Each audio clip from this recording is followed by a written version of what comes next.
shadows of the void where darkness reigns stands the Mordian 50th, where courage remains, with last guns gleaming and hearts of steel.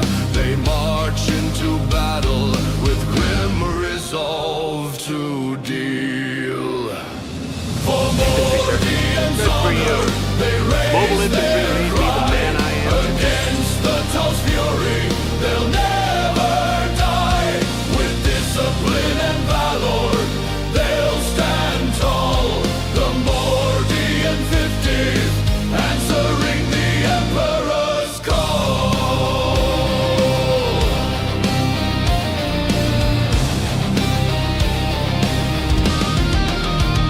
Through the fire and smoke, they press on, facing Vexino's horde until the dawn.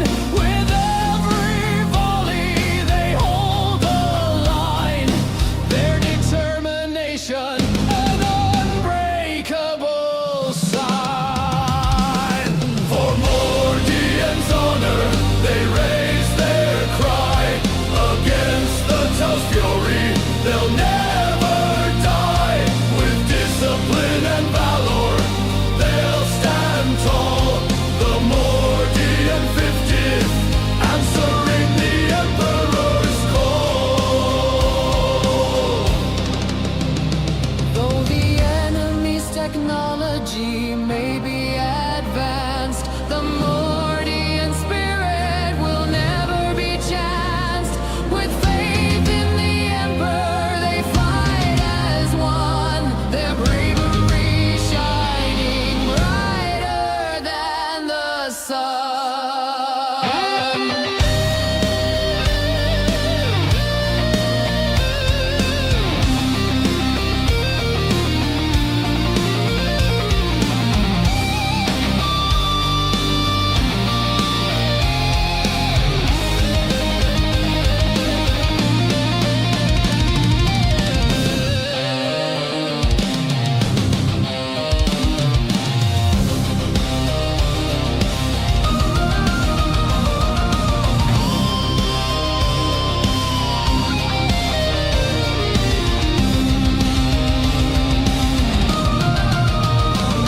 For Mordian's honor, they raise their cry against the Tall's fury.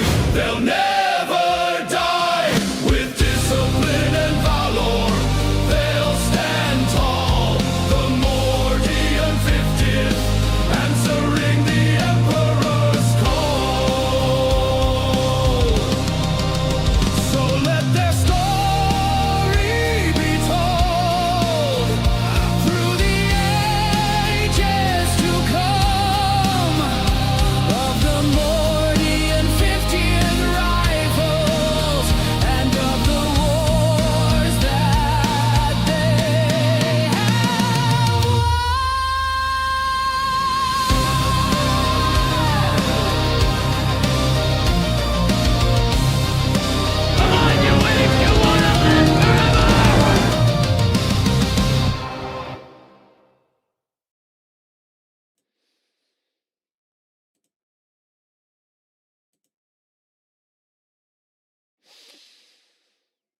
That wasn't done for dramatic effect. I just forgot to turn my camera on.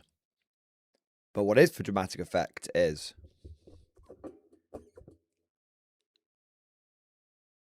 the leaks just got confirmed. Not all of them, but most of them. And I'm both quite excited, but also quite scared for 11th edition. Because the missions look good, and all the mission leaks were correct. But that means that the terrain leaks might be correct as well. Not like this. Not like this. And actually, there might be some more beef around the terrain. because it looks like the boards are getting denser, but you won't be able to move over all the terrain like we thought you could. So where will the tanks go? I'm worried. But the missions look great. But I'm worried about the maps. Hey, but on the plus side, we know it's not going to 4 turns. On the plus side, we're not going to 4 turns. So there we are. Where are the tanks, Mansley? All right. All righty, ho ho. Let's talk about the reveals from Games Workshop today and the implications that it has on the leaks that we had yesterday. If you've not seen the leaks that we put out yesterday on the channel, there's 3. We did it. We did the live stream, and then I chopped the live stream up. I'll say Evan, the editor. Shout out to the hero. He chopped it up into 3 separate segments, so you guys can find those on the channel right now. So you don't have to watch the full live stream. You can just watch the relevant bits. And we'll also be discussing them in this stream as well today. It looks... 11th looks like it's going to be a crazy, crazy heady time. I honestly... I have no idea which way this is going to land. I've no idea how this is going to land.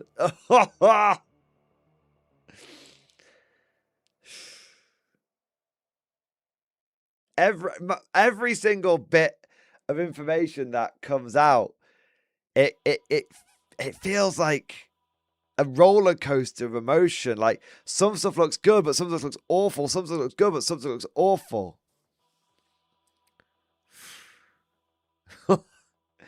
We live in interesting times, boys. Well, wargaming times, I should say. There you go. Who knows? Maybe we'll get some more leaks tonight. Because I got like 3 lots of leaks sent to me live yesterday, which is incredible. So, yeah. But let's basically get into it. Today's stream, I don't mean to alarm you. It's obviously started a little bit early. And it's also going to finish quite a bit early as well. It's only going to be a short stream today. Because I am down in Nottingham tomorrow. And I am going to I'm going to an Old World GT, my first 2-day event of playing Old World. Normally I just do RTTs. And not only that, I'm going to the Old World GT because I'm going to the square-based one where I'm going to meet Rob and Val. So it's going to be really, really awesome. So it's going to be a shorter one today. I'm very excited for it. I've taken Renegade Crowns. And under the square-based comp, I get to take 2,600 points of Renegade Crowns. So I've basically emptied out my entire Empire army, sans the steam tank.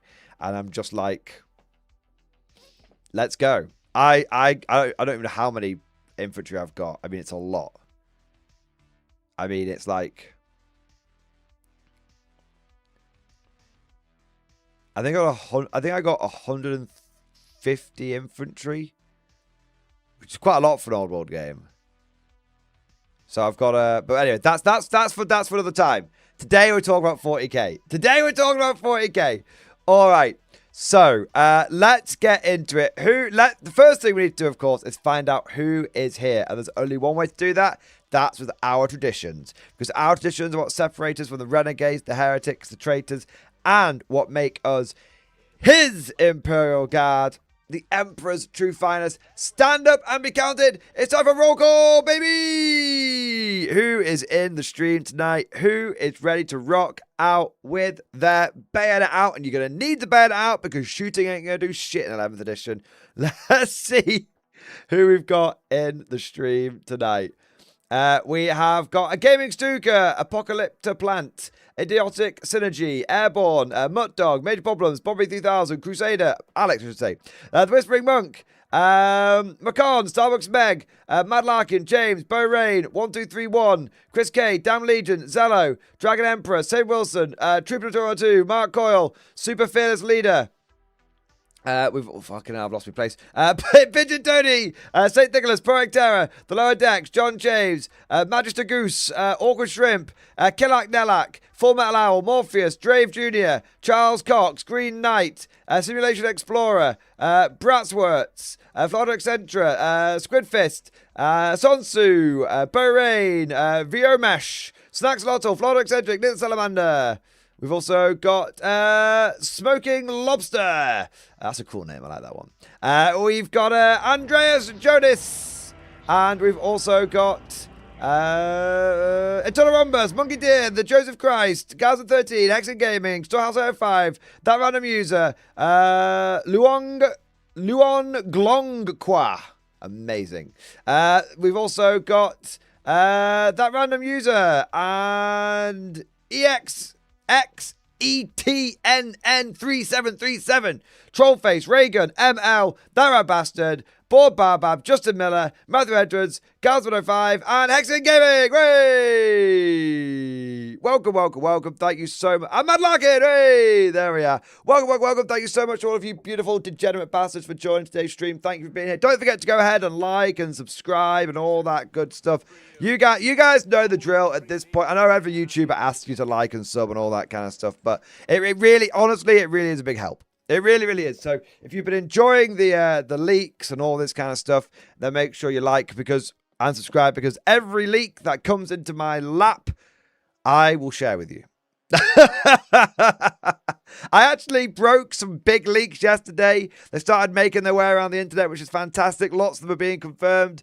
And we were the first people yesterday.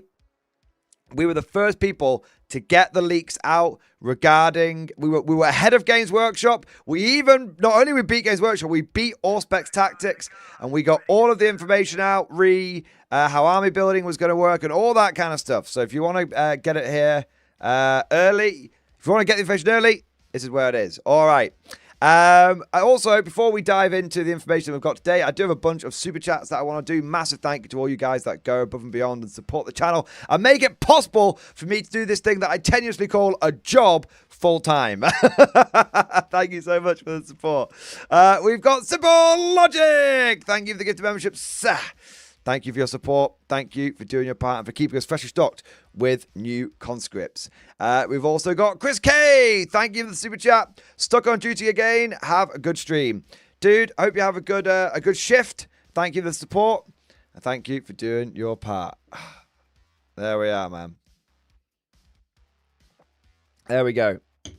I also want to say, Nick the Salamander. Big thank you to Nick Salamander for the 5 gifted memberships, baby. Thank you for keeping us fresh stock with new conscripts. Thank you for the extra fire team. Thank you for going above and beyond the Call of Duty, sir. Thank you, Nick, for doing your part. We've also got a super chat coming in here from Nick. Thank you very much, sir. Do you like GW released World War II S models because of the success of K-47? Also, if there are more ruins and artillery is trash, what is shooting going to do?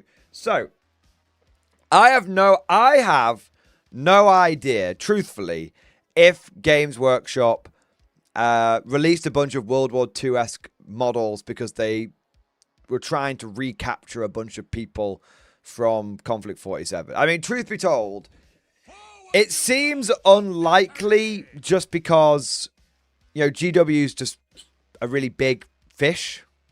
And, obviously Warlord Games and stuff is, and Conflict 47, whilst it's doing absolute gangbusters, and, Warlord Games has basically seen a massive spike. It's been really, really well supported. I think they reported they've seen, this was in 3 months. So obviously, but it might be even bigger now that Conflict's really started to get some traction behind it. But after the first 3 months of doing Conflict, Warlord reported a 40% increase in revenue. So they've been, Conflict's been doing very, very well. But even with that success, I still think GW is obviously massive, right? But I did look. It's okay. This isn't beef. But it is maybe tea. It's a little gossip. Okay. Do you think GW released World War II S models? Yeah, don't worry, Nick. I got it. A little gossip. So, I was watching the Jugs podcast, and no, that's not a podcast similar to what you might find in a magazine in a men's barber. It is the podcast featuring Peachy from Peachy Tips, Rob from The Honest Wargamer and Square Based, and Suggs from Rogue Hobbies. And it was just Rob and Peachy in this particular video, but I'll link you guys to it so you can go and enjoy it. I actually watched the entire thing. I do watch a bit of the Jugs podcast, but I often don't make it through like an entire episode. But this was one that I actually watched the entire thing, so it was really, really good, and I do recommend that you check it out. And in this podcast, they were talking about the death of Age of Sigmar. But how the death of Age of Sigmar, you know, basically the last world thing, and how they think it's going to happen because the guy that leaked all that information is the same guy that said that cog forts were coming for I think a year. He had the information for like over a year, and people were like, oh, it's never going to happen. And then when they came out, it's like, oh my God, what else has he been saying, right? So, so they talked about that. But then they also got to this exact topic that we're talking about now, Nick. Games Workshop releasing new vehicles for the Guard that look really, really, really World War II-like. And what was interesting is they were talking about this topic through the lens of talking about the reveals that had happened and the technical difficulties that had happened. And all of this was basically done through... They were talking about it through the lens of like management at Games Workshop. Okay? The management at Games Workshop. So they were saying like with the Cogfort thing, when the Last World leak started coming out as well, that people thought it was some kind of sting operation from Games Workshop. And they were, and then Rob and Peachy, who both worked at Games Workshop and who were relatively high up in the company, were like, Rob was like, Peachy, do you think that GW could have the ability to run a sting operation? And Peachy was like, I don't know what it's like now, but I can't imagine it's got any better. But when I was there, the managers at Games Workshop couldn't run a bath. So there's no way that they could have organized this as like a sting operation. These leaks are just real. They're just going to be real, right? And then they came over the topic of the new Guard stuff. Oh, well, they came over to the topic of the reveals in general being a shit show. Like, how can they not like get the technical stuff going on? Getting right. A little bit of beef. Apparently, the guy that used to organize the reveal shows got fired, and the new person that's left. I can't quite remember off the top of my head. You have to watch the video to confirm, but left. And then there's been someone else who's come in who's running the show, and that's why the reveals, very like a year ago, went from being good to being distinctly shit, right? But anyway, all of this coming over to your point, Nick, where Peachy was like, I really like the Guard, but the new stuff is just World War II stuff that has been that's just been lifted and put into 40k and not even changed all that much. And then Rob was like, well, why do you think they've done it? Why do you think that they've gone for a very specific look of these are basically just World War II vehicles, but for 40k? And basically the discussion came down, and basically, I can't remember if it was Rob or Peachy said, but, well, with Conflict 47 coming out, and with Warlord Games, clearly on a bit of a trajectory at the moment, they're Warlord Games doing very well, I should say. They were like, well, based on our knowledge of the managers at Games Workshop, it would not surprise me even slightly if these models were basically put out to try and tempt World War II players back over to Warhammer 40k. Like, hey, look, you don't need to go and play a different game to get your World War II vibe. You can play this in in Warhammer 40k. And they were like, they didn't know that that was the case, but they were like, their experience of GW managers is that when they see another company doing very well, GW managers get quite jealous, and they try and like, they don't like the idea that they're not offering everything that players want. So it was pure theory. It was purely basically them riffing about, where do you think these models came from? I think it's come from GW's jealousy. But there's no proof of this. It's all hearsay, right? It's all hearsay. It's all just two guys speculating and hypothesizing, right? So let's be clear. But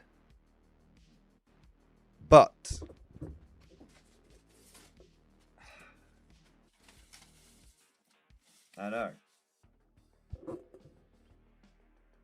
This does line up with previous information that I have encountered with Games Workshop.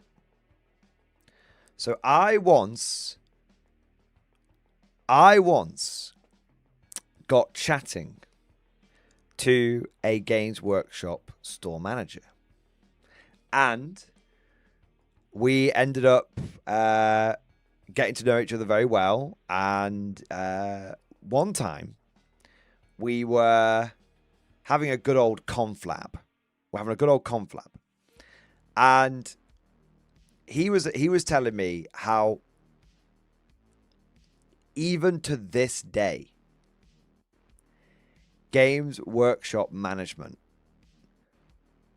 likes to wank itself off that they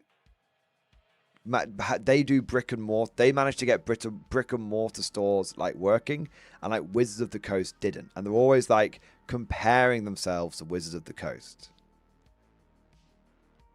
And there's a lot of talk at like games. There's a lot of at Games Workshop where you can't talk about other games, even though everyone knows people play other game systems. You can't talk about other games. You can't. If management catches you talk, if you were in the office and management caught you talking about Conflict 47, you would get told off. That would be a verbal warning. Like, you don't talk about other people's games in Games Workshop. Even if you're just saying, oh, there's some interesting ideas. No. So, I think, based off absolutely zero proof whatsoever, zero proof, pure speculation, pure conspiracy theory, pure bullshit,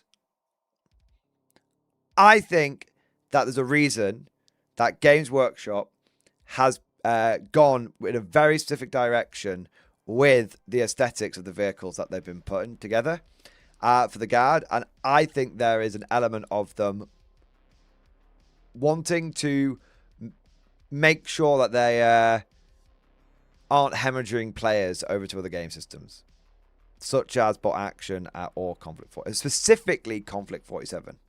That's because Conflict 47 is World War II, but a bit sci-fi. These new vehicles are World War II, but a bit sci-fi. They want that sweet, sweet Guard money. We all know how look, right? I'll hold my hands up. And I know many of you guys can hold your hands up on this particular topic as well. As a wargamer, I am financially irresponsible when it comes to model purchases. Even though Warlord Games models are about a third of the price of Games Workshop, my hobby spending has not decreased. I've just bought 3 times as much. And let me tell you, before anyone says, but don't you get stuff free from Warlord? On occasion, I do. But I'm an impatient person, so I often just buy it before. I just buy it. All right? I want it now.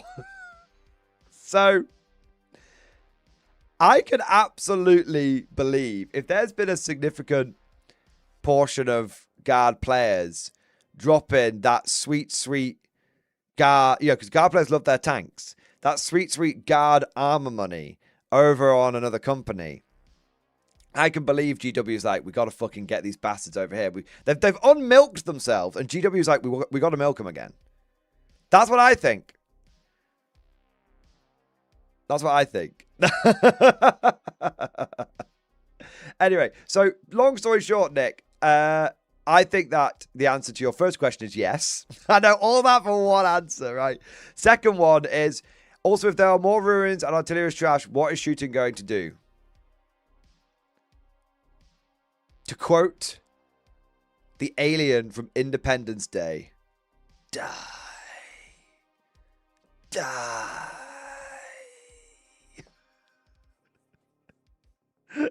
I think 11th edition is the melee edition. And I actually think, even after today's GW reveals, even more so, I think it's the melee edition. There you are. All right, we got some more super chats coming in here, and then we need to get some of the information. All right. Board Baobab, thank you for super chat. Hey, MG, hope you're doing well, man. I'm doing great. I'm doing great. I've got lots of stuff to talk about, and I've got a big tournament to look forward to at the weekend. There we are. Well, for me, it's a Vibes tournament. I think I'm going to get my shit pushed in, but that's okay because it's Old World, and I just play for vibes. I can lose every game of Old World and still have a good time. So I have a YouTuber friend, and he sings the praises of the game Age of Sigmar. I think you guys should do a collab and have a debate about it. I think it'd be fire. I mean, I will keep an eye on Age of Sigmar when it comes, when the new edition comes out, because here's the thing, right? I'm going to be honest. I have no interest in Age of Sigmar as it stands right now. It seems like it has all of the failings of 10th edition combined with its own failings, like double turns. But if Age of Sigmar actually goes through quite a big revolution and renaissance, then I'll be much more interested in it. So there you are. That's the thing. I'm perfectly willing to believe that people who play Sigmar enjoy it, of course, right? I'm not a Sigmar hater. I used to be, but I'm not anymore. Now I realize that I didn't hate Sigmar. I hated GW, and then I just hated them for taking away fantasy. But now it's back with Old World. So it's one of those where, like, but I'm just not interested in the game. I'm just not interested in the game in any way at the moment. But I'm keeping an eye on it because I suspect it might be getting a lot more interesting in the future. So there you are. Meryl, thank you for the super chat. Thank you for the gift of membership. Sah! Thank you for doing your part. Board Barbo, thank you for renewing your membership. Yes! Thank you, bro. Star Captain! Hey! Nick, not seen you in a while. Last time I chatted to you, you were diving off into 7th edition, I believed. How you doing, man? Thank you for the 20 months. I'm finally getting into bot action, sir. Yes! Yes! The revolution spreads. The fire rises, brother. So, the big question is, Nick, do you still have those paras that I bought for you like 3 years ago? He's gone Soviets! Ah! Years of academy training wasted. There you go. Or you know, you still do have the paras. Oh, okay. That's fair enough. One day the Polish airborne will come to the battlefields. One day. But you've got the Soviets and you've already got the starter army. Yes! Yes. Nick, by the way, those powers are for you to do whatever you want with. If you never get round to them, if you sell them to fund your Soviets, that's totally fine. Like, honestly, that was a gift. It was a thank you. It's for you to do whatever you want with. Don't feel any pressure. Don't feel any pressure at all. So the big thing is, Nick, you're coming over to the Soviets, which is very good. What do we think about Conflict 47 Soviets? Because if you're getting into bot action and you're also like older editions of 40k, then I think K47 might be for you. I think it might be. I think it might be, man. Well, dude, Nick, if you're back in, I know you've been busy with like work and you've been busy playing other games and stuff. But if you ever want a game of bolt action, or you ever want to come along to one of the big bolt action apocalypse events that take place at Element, if you're still based around there, and if you want to or anything like that, game of conflict, you've got my just message me on Discord, and we'll see if we can make something happen. There you are, man. There you are. All right, dude. Thank you for the support, and I am absolutely over the moon to hear that my endless propaganda about bot action to you has now been successful. All right, what do we got next? Tiki, Banzai, Banzai. Let's have a look. Small Crusade lore and a list review in stream discussion. Great work on the leaks. Also, please pass on my compliments to Evan to MVP. Please allow him an extra of corpse starch. Praise the Fallen Emperor. Hashtag moons out, goons out. Jesus Christ. Yeah, I've been trying to get the leaks out as much as possible. The ironic thing, and this happens all the time. Like, literally, my life is nothing but a comedy. So what will happen is I will put the leaks up. This happens like every time that I leak something. I put the leaks out, and then someone else picks them up and gets more views on them. So I put the leaks out yesterday, and I'm pretty certain I saw Auspex put a video out today, and it's like 75k views, and I'm like, God damn it!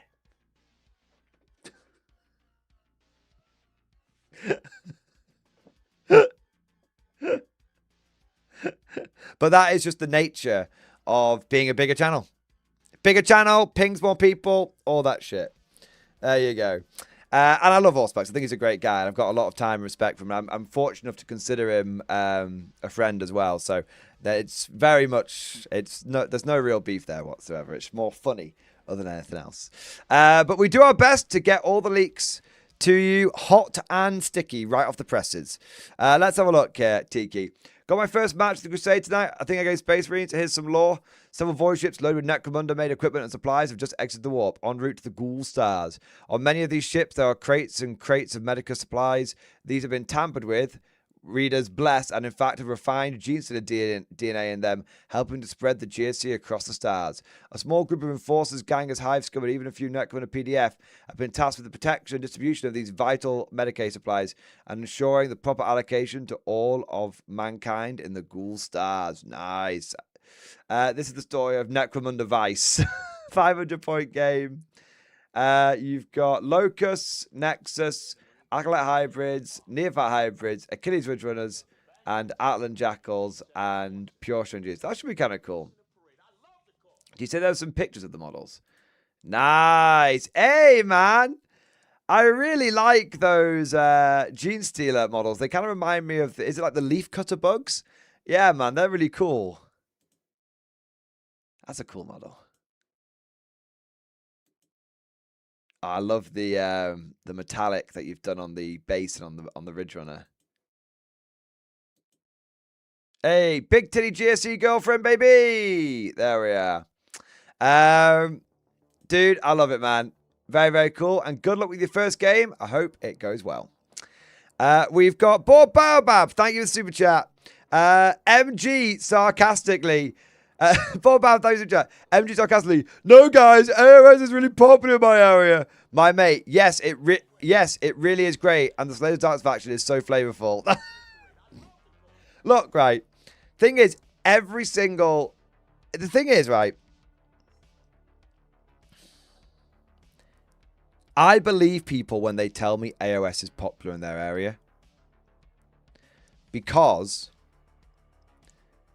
that's very normal for games to be popular in one area and not in another. However, a game being popular in some areas does not mean that overall it is doing really well. Especially from a vibes point of view, which might sound strange, but bear with me, because you can sort of pick up a general vibe of the success of a game as well. And also, it's not about whether AOS is popular in your area. It's about whether AOS was being played in an area and then it starts drying up or other games start replacing it. Or if wargaming, and that's really the big difference.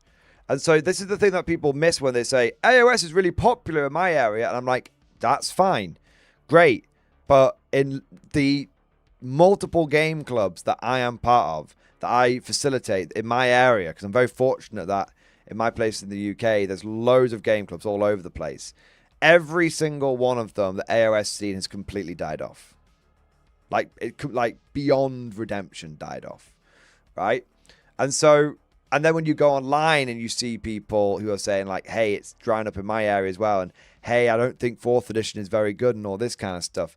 And so the thing is, like, I fully believe that AOS is doing well in pockets, but it's not about if it's doing well in pocket. It's about if the vibe around the game is it's doing well, or if the vibe around the game is it's not doing well. And were there areas that were AOSing that aren't AOSing any further? That's the big one, right? So here's the thing. 40K, and to go on to a slightly different topic, 40K is very unique in the fact that everyone plays it. Every game club plays 40K. Okay, it's got an insane coverage, but it's the only game that has it.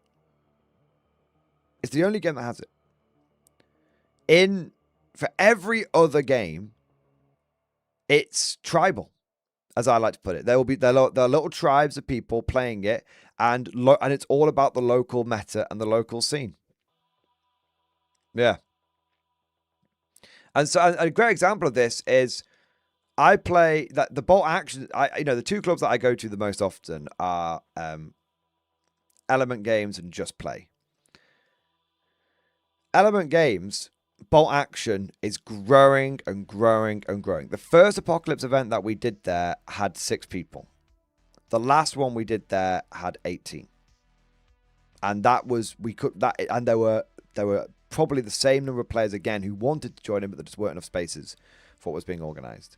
Like that it's gone from being it's gone from just a few guys playing it to just growing and growing and growing and growing. And that's great. But then you go over to Just Play, and I don't think anyone there plays bot action. I think maybe there's like just a couple of, like maybe half a dozen guys that play. Maybe not even half a dozen, but like 2 or 3 guys that play there.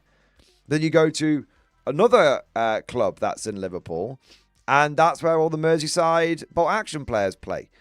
So it's like, it's literally, rather than like it being every club, it's like it's very club to club dependent, and each club's got its own local meta, and it's much more closely knit. Like the guys playing against each other know each other, they know each other's families, all that kind of stuff. They go out for drinks, all that kind of stuff.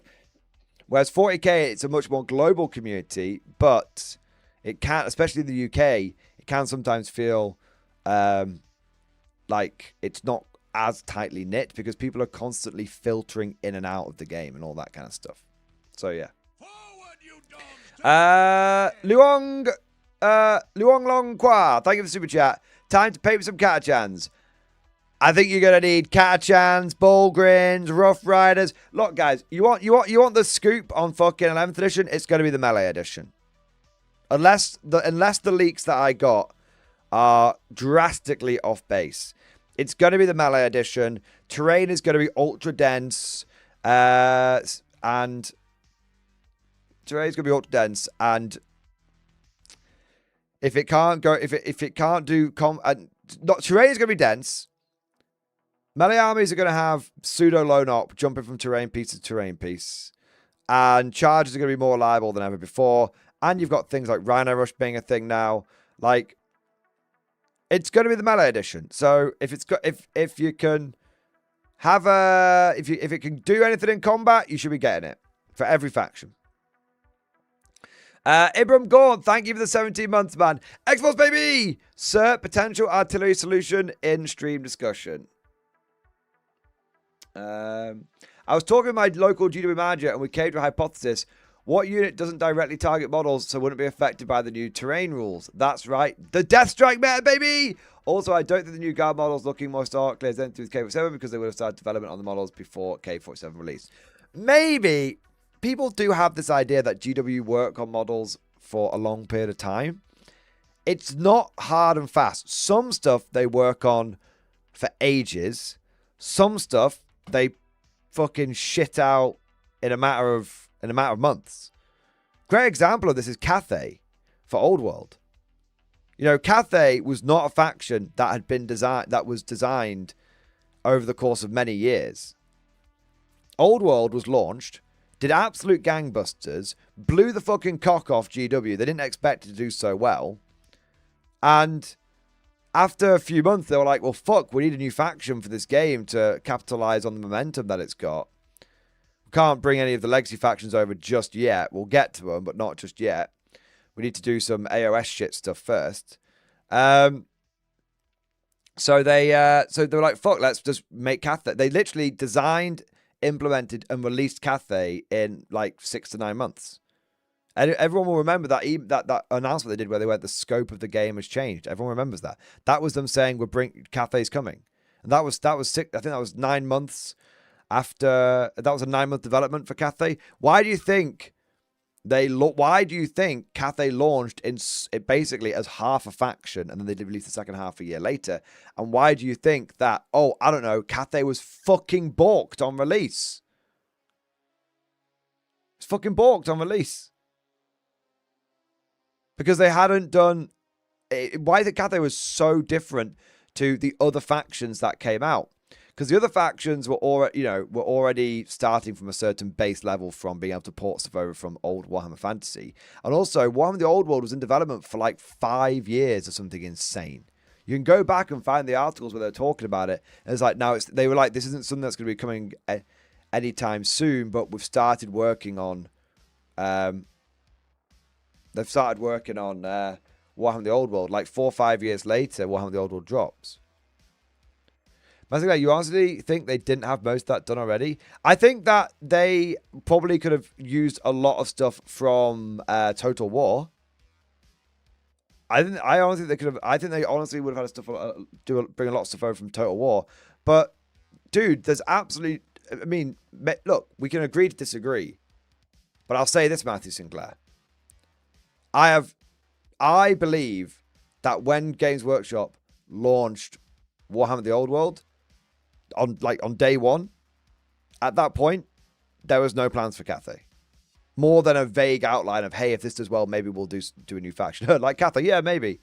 Like that's as much as it was. And then the game went bang in a really good way. We all supported the shit out of it. And they went, okay, fuck it. Cathay? Fucking yeah, Cathay, all right. Like that's what I think happened. You can maybe you think I'm crazy, maybe you think I'm insane, but that's my take on it. Yeah, I do not believe, and I do not believe they had Cathay planned from day one of Old World being released. I think their plan was, hey, let's release this game, and if it does all right, we'll release the models for the other factions. Yeah.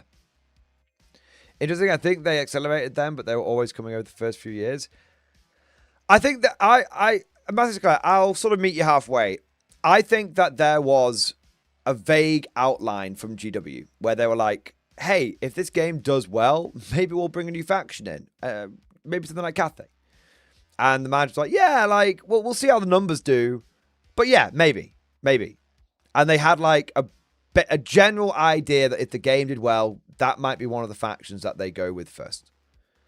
And maybe there was a bit of napkin like planning done on and all that. But nothing too much was done because they wanted to see how the game would do.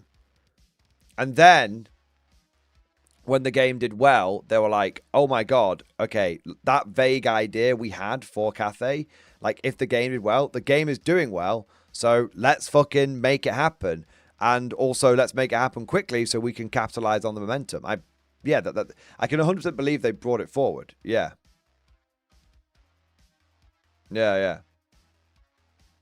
There you are. So that's my take on it anyway.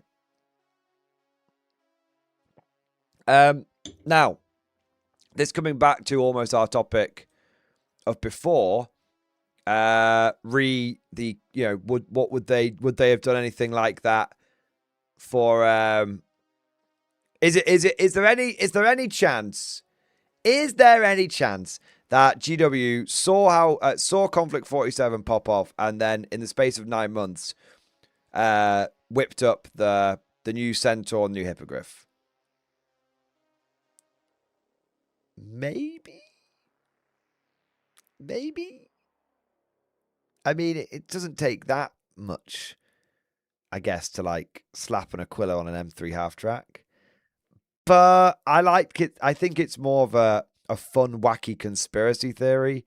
I think, truth be told, I think that it was probably already in the works for a bit. Yeah. I think, yeah. And I love Conflict. But I think it's a response to Bot Action, if anything. Maybe, but I'm not sure Bot Action was pop. Well, maybe Bot Action was. Bot Action has been slowly popping. It's been like slow cooking, just getting that flavor going. Maybe Bot Action. Yeah. Conflict, I'm not sure. Bolt Action, possibly. Could it just be that Games Workshop just released a couple of extra vehicles for the Guard because they want to milk the shit out of us? Yes. I think 5% it was Conflict. 25% it was Bolt Action. 70% GW just whipped up a few extra vehicles for the Guard players to buy. Because they know we like tanks and vehicles. That's there we go. That's my honest take on it.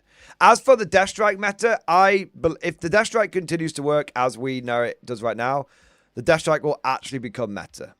There you are. At which point I will now claim that I am not only a Psyker, but I am the Emperor, because I bought multiple Death Strikes and used them in 10th edition, and I've been saying they've been good for a while. So there you go.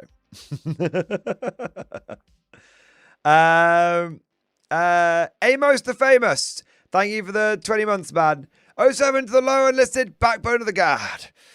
Backbone of the Guard, ready to serve. 07, man, thank you for 20 months, bro. Chicken Detonator, thank you for the gift of membership. Thank you, sir.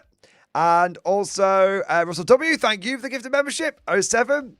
And the lower decks, thank you for the super chat. Viva la Revolution. Let's have a look here. What madness have you been up to now? Sir, I am well. How are you? I hear that the Imperial Strategos and War Colleges have updated their wargame rules for the next edition of their simulations. The league's certainly getting a lot of response from the peasants down here, let me tell you.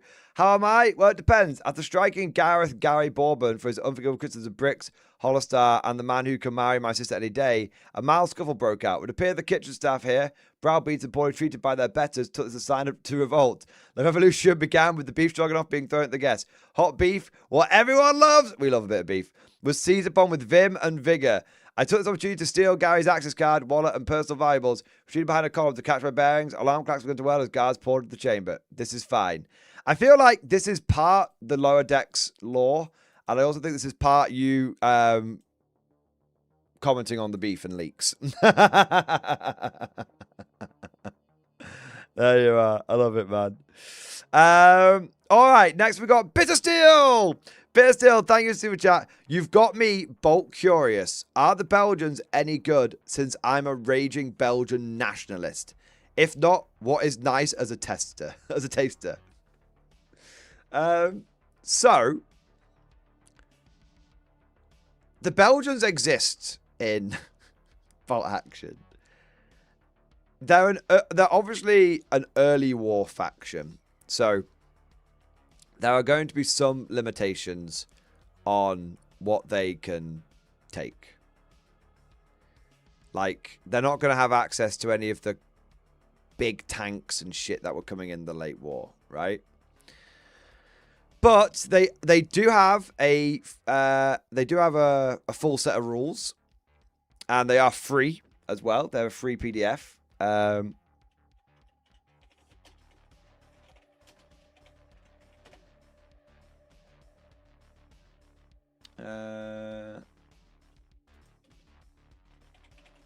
And they do have a set of so here you go. If you there you go.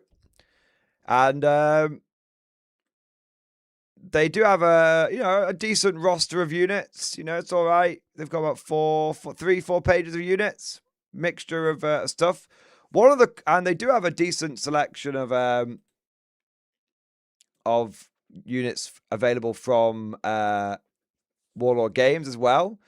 The only problem that you're going to have is your entire range is in metal rather than plastic, which on the one hand makes them very easy to build because they're single piece metal models, so you just stick them on the base. On the other hand, metal models, you need to make sure you varnish them after you finish painting them so that the paint doesn't chip off. Also, it can be a little bit more expensive getting an army of metal figures, but not that much. Like, you can get a full bolt action army for 100 quid. You can get a full Belgian army for like 200 quid. Like, we're not talking like thousands of pounds here. Yeah. Strong metal men like the Belgians themselves. And you do get like anti-tank guns. And I mean, technically you get tanks. This is technically a tank. Such as the beauty, magnificence, and horror of interwar armor.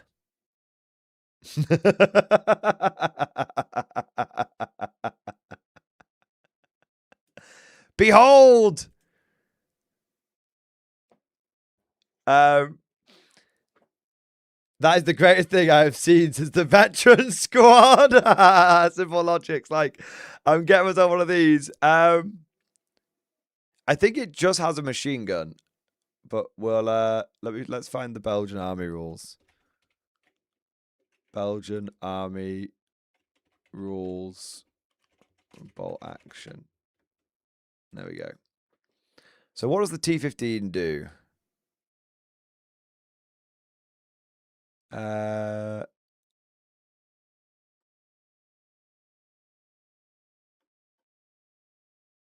Where even is it? Aha! So it comes with a medium machine gun. And it's not slow. Well, that's good. That's good. So it's an armored box with a machine gun. It's like the Bob Semple. You do also get FT tanks. So you also get the Renault FT. Obviously, this is one's painted up in Chinese colours, but you can paint them in Belgium colours. So there you are. And you get the greatest armoured vehicle ever put into model production. The Belgian Vickers utility tractor. Yes, look at it. It's literally a box on wheels. It's got a dude's head sticking out of the top. Can we can we get a closer look? Can we enhance? Yes. That's a real man's vehicle. There you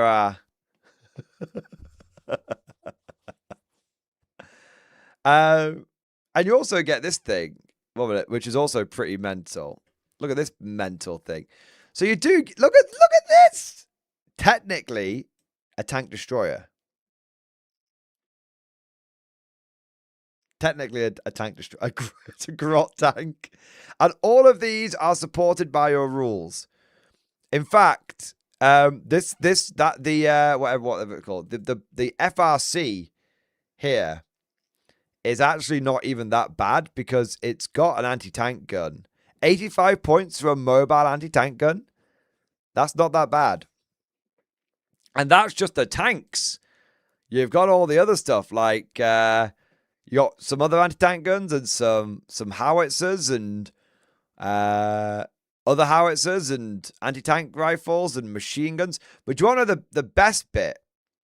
The best bit is And this is not even ironic. This is, okay, 2 best bits. Okay. The second best bit is you do get the Bofors AA gun, which is unironically very good in game. Like, if we come over to here, it's 50 points for a heavy autocannon. Heavy autocannons are like the meta of bolt action. So you actually get quite a good unit with that. And furthermore, you get the best bit. This is in my personal favorite. You do get a 50 cal machine gun, which is historically accurate. The Belgians were equipped with 50 cals at the beginning of World War II. Unlike a lot, basically, I think they were the only ones in Europe that had them. Yep, the FN M2HB was the licensed Belgian copy of the American Browning 50 cal. Whether your tripod could be mounted to vehicles for use in anti-aircraft role, despite being designed in 1933, the FN M2HB remains in service with the Belgian military today. There you are. So, is it possible to build a semi-viable Belgian army? Yes. Will it be powerful in game? I think you'll win some games and you'll lose some games. This isn't 40k. Like, you will win. You'll lose a few games, but you'll win some games. But it's not like bolt action isn't a competitive game. So you can make a functional army. And that army will perform reasonably acceptably on the tabletop. And I think for a minor and is reasonably well supported by Warlord Games directly. So you can what more can you ask for? Is the question. What more can you? I don't think there's anything else you can ask for. So there you go. There you are. So I hope that helps. I will say that Belgians are a little specialist for your first army. A little, but not too much. If you don't want to go for the Belgians, or you know, if you want to have models that are in plastic, I mean, the Germans, British, and Americans, and Soviets, and Japanese have all had new starter armies for 3rd edition. They're all very, very good deals. So any of those factions will serve you well. Okay, we've got a few more super chats here. Then let's get into some of the information and leaks that's come out today. Slapentus, thank you for the super chat. Want to shout out David Designs on 3D Cults as a good source for Steel Legion minis, including Rough Rider variants. Allegiance 2 seems topical. Hey! Slapentus, thank you for the support. Appreciate. Always looking for new. Always looking for places to get good guard models. Let's have a look. I don't know if I'll be able to show them off on... I won't show them off on stream. Just because we know what Games Workshop can be like.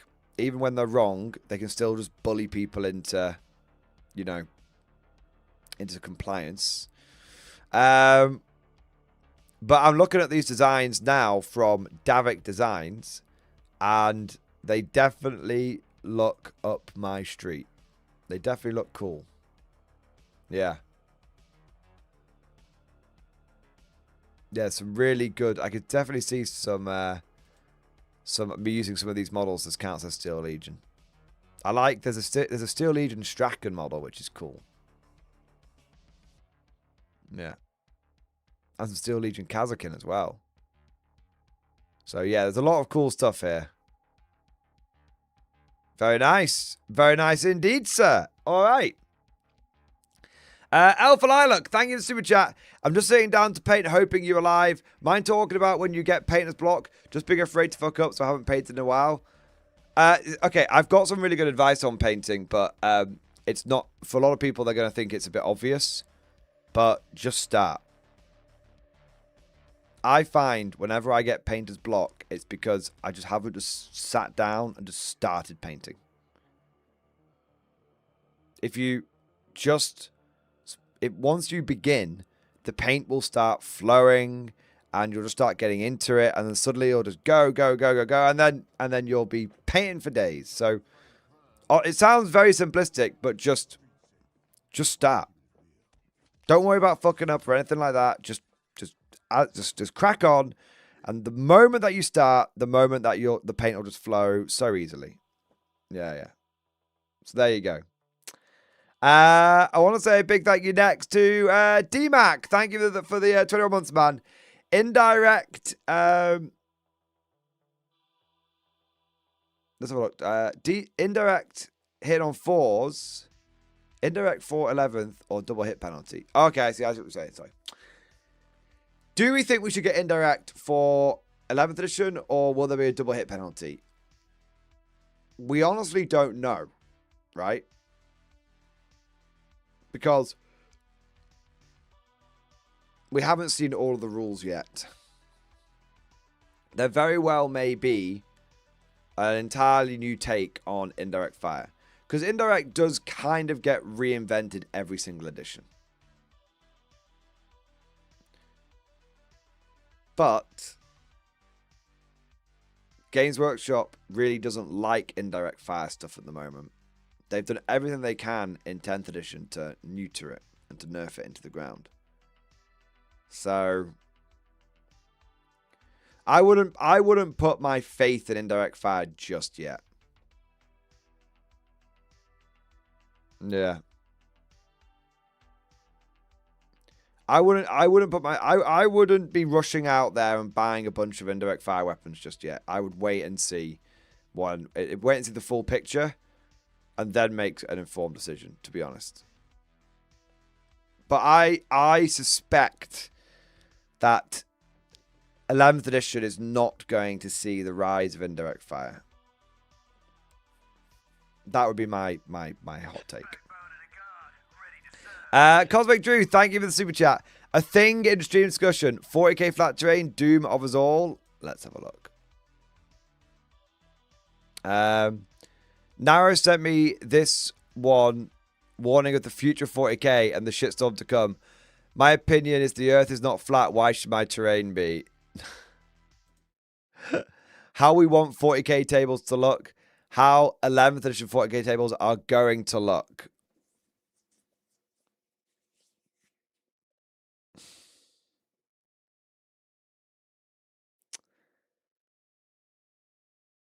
Yeah, probably. I flat terrain. I think flat terrain's coming. Yeah. I think but I think it will be up to.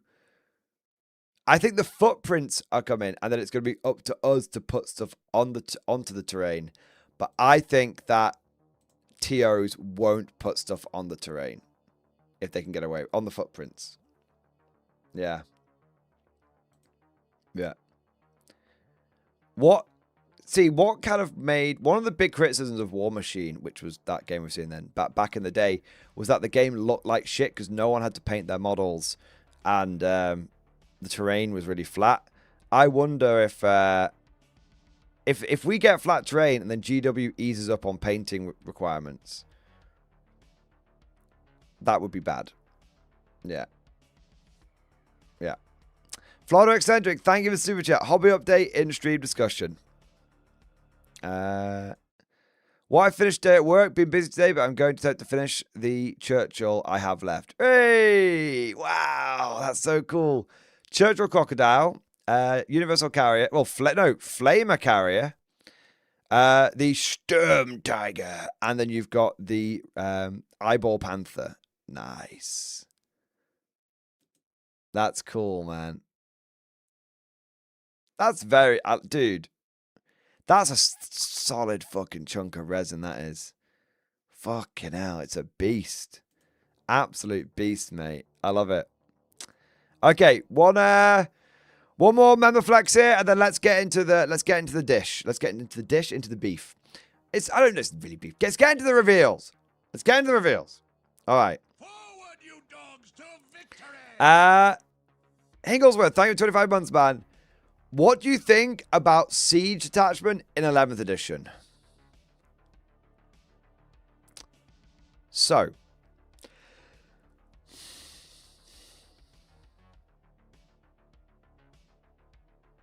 there is a small chance that siege detachment becomes absolutely meta in 11th edition. But not on its own. Siege plus recon. So let's presume that recon isn't a 3-point detachment. And let's presume that siege is like a 1-point detachment. So let's presume we can stack siege and recon. If we could do that and apply smoke shells to our infantry, then that means, based on the information that we have right now, you would be able to have a unit of guardsmen in a piece of terrain with a 3+ save that's -2 to hit, without any stratagem support. How does one achieve such a thing? Well, recon gives you the benefit of cover. If the benefit of cover is now -1 to hit, that just means your guardsmen run around at -1 to hit the entire time. But also, if you are in cover, you get +1 to your save in recon. So a guardsman would go from a 5-up to a 4-up, -1 to hit in cover. But then you've got the take cover order, which gives you another +1 to your save to a maximum of 3. So that would be a 3+ save. Then you've got smoke shells from the siege attachment, which would give you stealth, which does stack with the benefit of cover. So it's going to be -2 to hit, +2 to your save, guardsman, which is quite nice. That's quite nice. I'm just saying.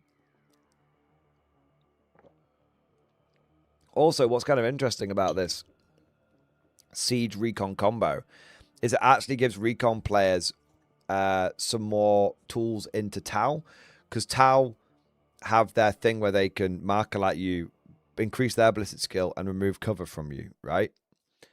Now, if they remove cover from you, it completely fucks up your recon thing, right? You lose your -1 to hit, you lose your +1 to your save.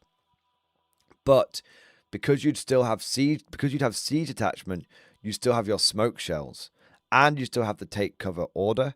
So it would give you the ability into Tau to, whilst you wouldn't be -2 to hit, +2 to save, thanks to siege, you could still be -1 to hit and +1 to your save. Yeah. So I think that, I think that siege could have some play. Yeah, could do. Heretic Dave, not sure attachment ability would apply to your whole army. Would the army list be split, some units for one attachment, others for others? That would stop things get completely broke. Heretic Dave, I'm sorry to tell you, but GW has already confirmed that that detachments will be affecting your entire army. There will be no soup or siloing. That's already been confirmed. So layer those rules, sir, like a big old cake. There you go. Bruce Oakman, thank you for super chat. Flat terrain, but the art on it will be printed on a weird angle, like they have the field advertisements painted on football pitches to show the logos correctly on screen for those at home calling it. So, Bruce Oakman.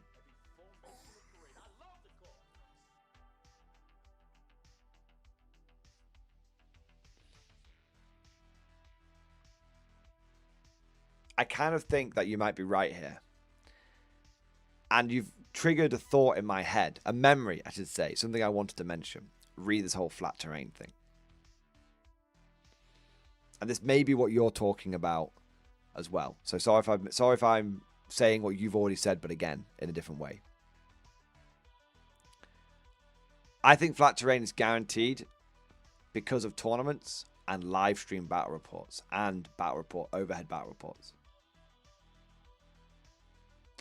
One of the problems with battle reports right now is that with the overhead camera, you can't see units that are like hidden underneath. So you can lose sight of units. But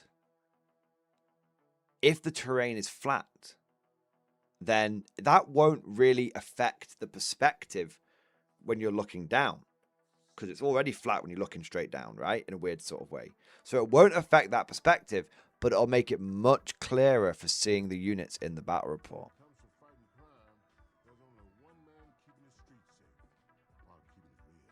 There you are. So I think you're right, Bruce Oakman. Flat terrain for the battle reports. That's what's happening. That's what's going to happen.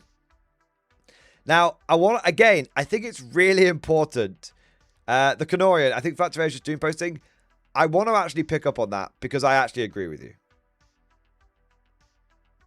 There is only one way that flat terrain happens in 40k. If we accept it. What's going to happen? Let me, for those that keep hearing flat terrain, flat terrain, flat terrain. Let me explain what's really happening here. So you don't think GW is just pushing out flat terrain.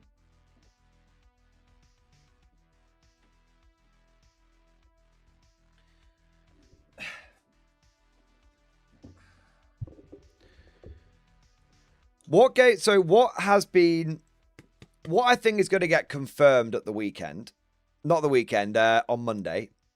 So let me right. This is important shit. So let me get it right. Some of you will have heard the term on this live stream and in some of the videos that I've been putting out and also discussed elsewhere on the internet that GW is bringing flat terrain to Warhammer 40k. And in some ways, we don't know for sure, maybe this will get confirmed on next week with the terrain that's going to be talked about or next week. That's what GW said is going to happen in the Warhammer community article. But there's been a lot of talk about flat terrain coming to Warhammer 40k. And we've even seen a little bit of this from Games Workshop themselves. If you remember the reveal stream, they were like, objectives are no longer circles, objectives are going to be terrain pieces. And then they showed off some cutouts of the terrain. In fact, I'll bring those up for you now. Give me a second. Apologies for doing this a little bit rough. We're doing it live. Okay. Warhammer, and then we come over to the live. We go over to part 2 of the Adepticon reveals, make it nice and big, and here we go. So obviously there's no sound because there was, that's not me not having any sound on, there's no sound because there was no sound for a lot of the preview. But let me find it for you. So here you go. No more circles. And here you are. So this is an example of what is of flat terrain. Okay? A flat terrain. And this is an example of what people have been talking about when they say that 40k 11th edition is going to be bringing flat terrain.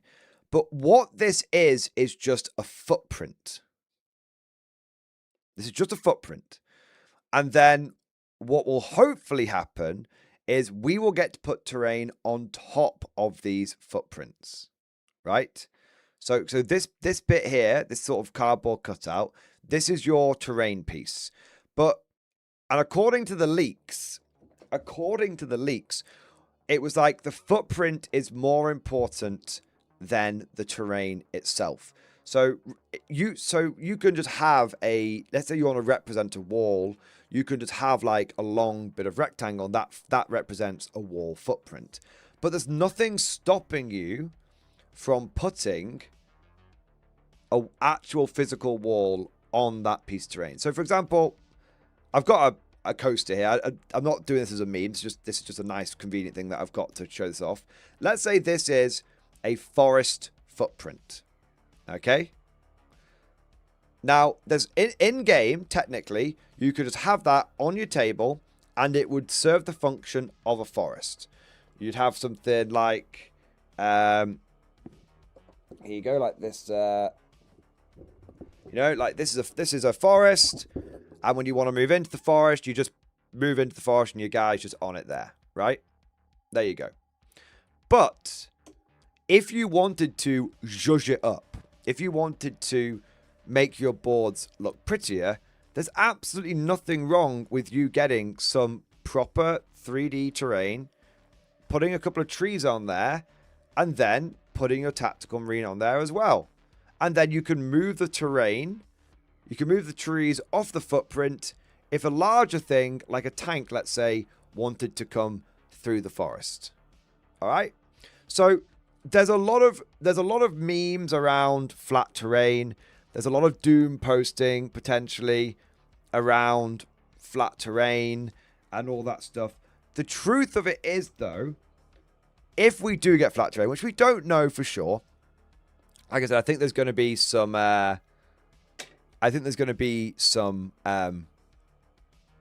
Confirmations around this happening probably next week. But if we do get flat terrain, the only reason it would actually happen as literal flat terrain would be if you, the player, chose to not put something on that footprint. The footprint's just a base. We've had bases for terrain in the past. Who is an old fantasy player here? We used to get what was it called? Like the desiccated forests or whatever they were called, where you had like the plastic base, and then you put the trees with no leaves on them, and the base was the footprint. It had 3 slots for the trees, and you put the trees on, and then when you needed to move the trees off because you were moving tanks and infantry through, you just took the trees off, but the base was still there. So that's absolutely fine. There's nothing wrong with that. That's how I'm totally okay with terrain footprints. Footprints for terrain is fine as long as, but I think the big thing is I think we as players should be putting stuff on those footprints. Now here's the rub though. Here's the rub. Tournaments. If footprints are all that matter and what you put on it doesn't really matter. Maybe you go for a green tree like I've got here. Maybe you go for some sort of crazy alien worm tree like that. You know, whatever you want to be. Doesn't matter. The footprint's footprint. Put whatever 3D thing you want on it, right? The problem is that what if tournament organizers or players in general decide that they don't want to fuck around with putting stuff on the footprints? Because what's the point? Just to make the game look a bit better. If you're a tournament organizer, you might be thinking, well, right now I've got to store all of these big L-shaped ruins. Do you know what would be better? If I could sell all those L-shaped ruins off. Suddenly, I've made a bit of money off my L-shaped ruins. And secondly, I can now just I can sell the storage. I can sell 90% of the storage boxes for that terrain as well. And instead, I can just turn up with a couple of, for potentially hundreds of players, a couple of big boxes instead of 30 or 30 plus box, or how many there is, dozens of big boxes. Just a couple of big boxes with just these footprints. And then all I do is put those on the side of the table. And the players can move when they're doing the new layouts, because you've got to set your board up every single time now, at tournaments as well. So you just put your footprints to one side when you're done, and then when the new player comes along, they lay the footprints out when the new pairing comes along, they lay the footprints how they need to for their particular pairing base, because we know the missions are done based on force disposition now. So when you think about it like that, it's entirely possible to see tournament players and tournaments in general massively leaning into flat terrain. Because not only will it give the chance, but not only will it reduce costs on the tournament organizer, because less storage costs, less setup costs as well, because you're literally just putting the terrain on this table and the players will be setting up themselves every single game. Not only is it going to be more convenient for TOs everywhere, but on top of that, for the players themselves, it's going to, especially when you're at a tournament and you are, like we said, having to rearrange the terrain constantly, you're going to want something that's convenient. If you're going to want to just, and I bet we can all see it now. Be honest with yourselves now. You can see yourself round 5 of a GT saying to your opponent, "Oh, don't bother putting those fucking trees on. They just get in the way. Just shove the fucking footprints out." We're only human. When you're on day 2 of a tournament and you're feeling a bit knackered, you might just fucking just do the footprints, and then that will eventually become the norm. And if you're rearranging the board every single time now because of the missions, you're just going to want to be like, at the end of the mission, at the end of the tournament, all I need to do is just take all these coasters, put them in a pile on the edge of the board, and when the next person comes along, the next players come along, they come along and they set it all up. Yeah. So, absolutely, there is a chance that flat terrain becomes the norm, especially at tournaments. And as we know, the competitive scene leads the casual scene. But this will not be something necessarily. I mean, if I was to make a prediction, if I was to get my tinfoil hat out and make a prediction for what the terrain articles are going to say on next week, and clip this if you want and hold me to account. I might even make it a stream highlight, right? But if I was to make a prediction, I would say that GW will come out with a terrain article that says something along the lines of, these are the footprints, and they'll explain about how the footprints work and which ones are for objectives and which ones aren't, blah, blah, blah. But they'll basically say, and the great thing about these footprints is that they're pretty, they're going to be double-sided, so you'll get like 2 different kinds of board out of each one. One side will be like urban, one side will be like maybe less urban or something, a different environment, maybe just 2 different urban sides, who knows. But they'll be like, and the great thing about these footprints is that you, the player, can put whatever terrain you want on it. Because if you look at it, GW's been winding down on selling terrain for ages now. I don't even think they really sell any terrain anymore, do they? Not apart from for Necromunda, right? Let's have a look. Warhammer 40k terrain. I mean, they've got like bloody battlefield trophies and stuff in here. There's a little bit. To be fair, there's a little bit. A defense line, but a lot of this stuff is old. I think the only new stuff is this bit. 28 items in total. And that includes skulls. And, I mean, to be honest, that includes a lot of people's units. Yeah. I mean, the Hammerfall bunker. Do you know what I mean? The drone wall type. So it's probably, like, it's less than, it's a lot. It's a little bit, it's basically, a lot of it seems like 40k stuff. Yeah. So they're not exactly putting out new terrain pieces every single release, are they? There's a bit of terrain on their website, a bit. But even then, it's bulked out by a lot of like actual units. So I think games work. I think GW is I think GW is probably acutely aware that most people don't buy their terrain anymore. Like people 3D print it, people get MDF terrain. I think GW is aware that people don't really want to be spending hundreds of pounds. I mean, look, guys, none of the GW terrain, apart from arguably this bit, which is 65 sodding quid. None of this is really, maybe a little bit the sector ruins here. Not much of it is really compatible with 10th edition and with modern 40k. So I think what GW is probably, they're not that bothered about releasing like oodles and oodles of terrain, but I could be wrong. But I think what they'll do is they'll say, hey, here's a bunch of terrain footprints and you can put whatever terrain you want on it. And they might even spin a bit of a hobbying angle from it. You know, we look forward to seeing what you guys cook up with it and all that kind of stuff. Maybe. So my prediction is that GW will say, will show off basically the terrain footprints next week. And I think that will be when kind of the battle begins. The battle of probably the battle in the community.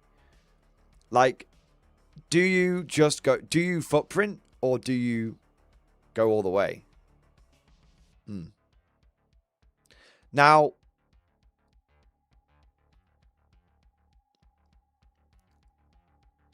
I personally will not be using footprints in my battle reports. When I say footprints, I mean I'll use the footprints, but I won't be using just the footprints. I'll be putting shit on my footprints because I think terrain makes the game. I think the biggest criticism of 10th edition, if you were to get all of the criticisms of 10th edition and find out which one was the most popular, it would be the terrain looks like shit.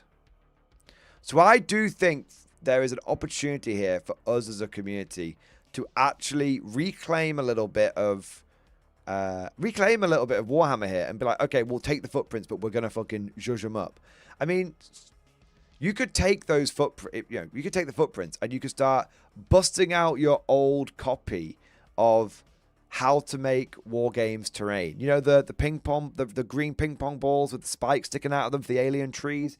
It could be, you could genuinely see a proper renaissance of terrain building. And I would love that.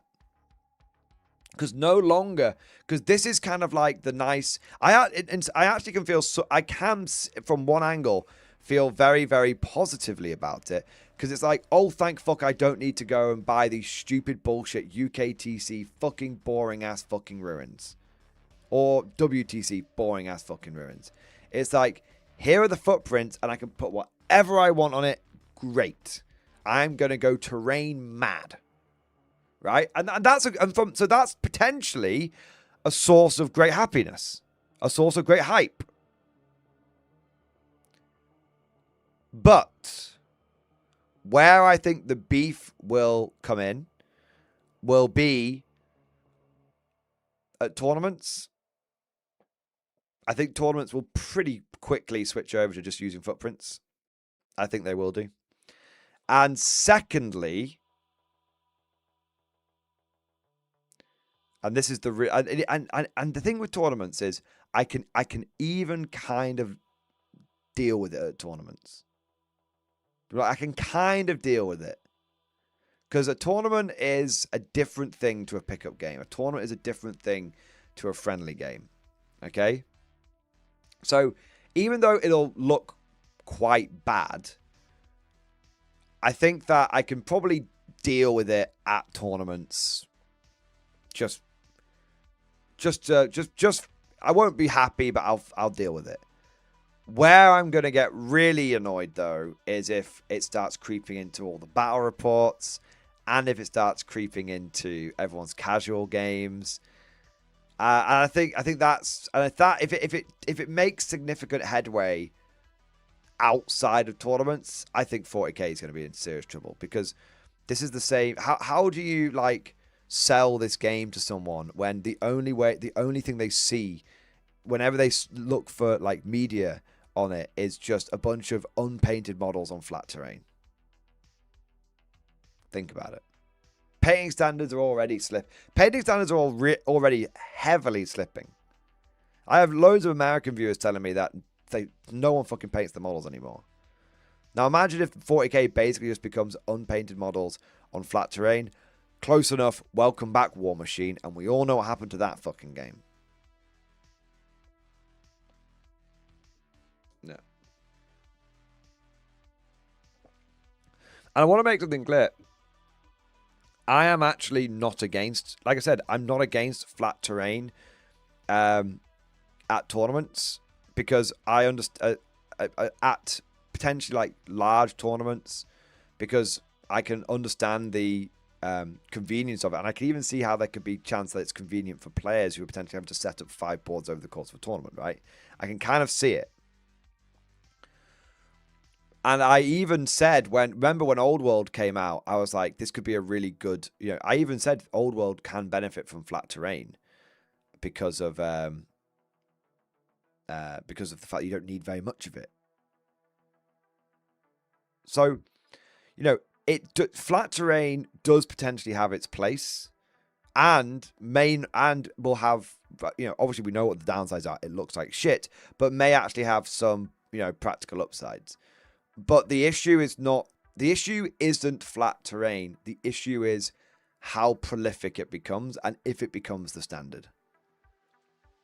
And if it does, I think 40k will look terrible. I think if it does, people will look back on 10th edition boards and think they looked good. So that's why we've got to fight the flat terrain. Yeah. All right. There you are.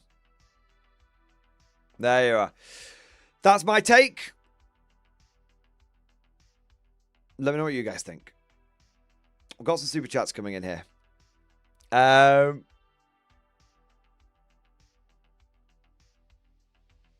Let's have a look here. Matt 9591, thank you for the 12 months, man. X-Force, baby! Warlord has a nice sale on their site right now, by the way. Some people would say this is off topic, but I think, strangely, for some people, it might be becoming ever more on topic. Now, I actually did want to talk about this. So, Warlord Games is doing a sprue sale, up to 50% off. It's on the banner on their website, so you're going to check it out. It is actually genuinely worth checking out if you are looking at getting into the game or are already in the game, because you can buy, it's not just random sprues of infantry, they're actually doing full sprues of tanks. So, for example, you've got this auto blinder here, which is an armored car. Normally, it's I think £24, the auto blinder. Let's have a look. I've never seen them do this before, by the way. £22. So normally it's £22, but you can get, and this is the full vehicle, by the way. You're not missing any bits. You can get it for 12. So why is it so cheap? It's not coming in a box, and it's not coming with the little unit card or any transfers or any of the little smoke or anything like that. You're getting just the model. But hey, I mean, if you don't give a fuck about the box or the transfers or anything like that, then you can literally just get the vehicle for a tenner off, which is huge. And there's loads of them. We're not talking about random Italian vehicles. We've got the Chi Hearts, the main tank for the Japanese, Churchill, heavy tank for the Brits. That's like, that tank there is the equivalent of the Rogel Dawn in bot action. So imagine being able to get a Rogel Dawn equivalent for 12 quid. Obviously, it's a lot smaller, but because it's more realistically proportioned. But it's just to give you an idea of what its role is in the game. Cromwell, very popular British tank, 12 quid. I think you've got some other ones. You can get a Flak 88 for 12 quid. Normally, I think they're £30 because they come with all the crew. Now, this one doesn't come with any crew, but you could buy that as a bit of a terrain piece, which would be kind of cool. Or you could just, buy this and then, buy yourself a sprue of winter German infantry. And, oh, look, you've got the crew for the Flak 88 for 12 quid off. There you are. Got the Hetzer, 12 quid. Humber, 12 quid. Katusha. And then you've got the King Tiger, which is basically like the equivalent of a Baneblade in-game for £12. Obviously, again, it's a lot smaller than a Baneblade. Like, there's a lot less plastic involved, but we're talking about its role in game. So yeah, there you are. So yeah, there you go. So it's definitely worth checking out if you are interested in picking up some bot action tanks for half price or more off. Yeah, for roughly half. We'll say roughly half price. Some are a little bit less than half price.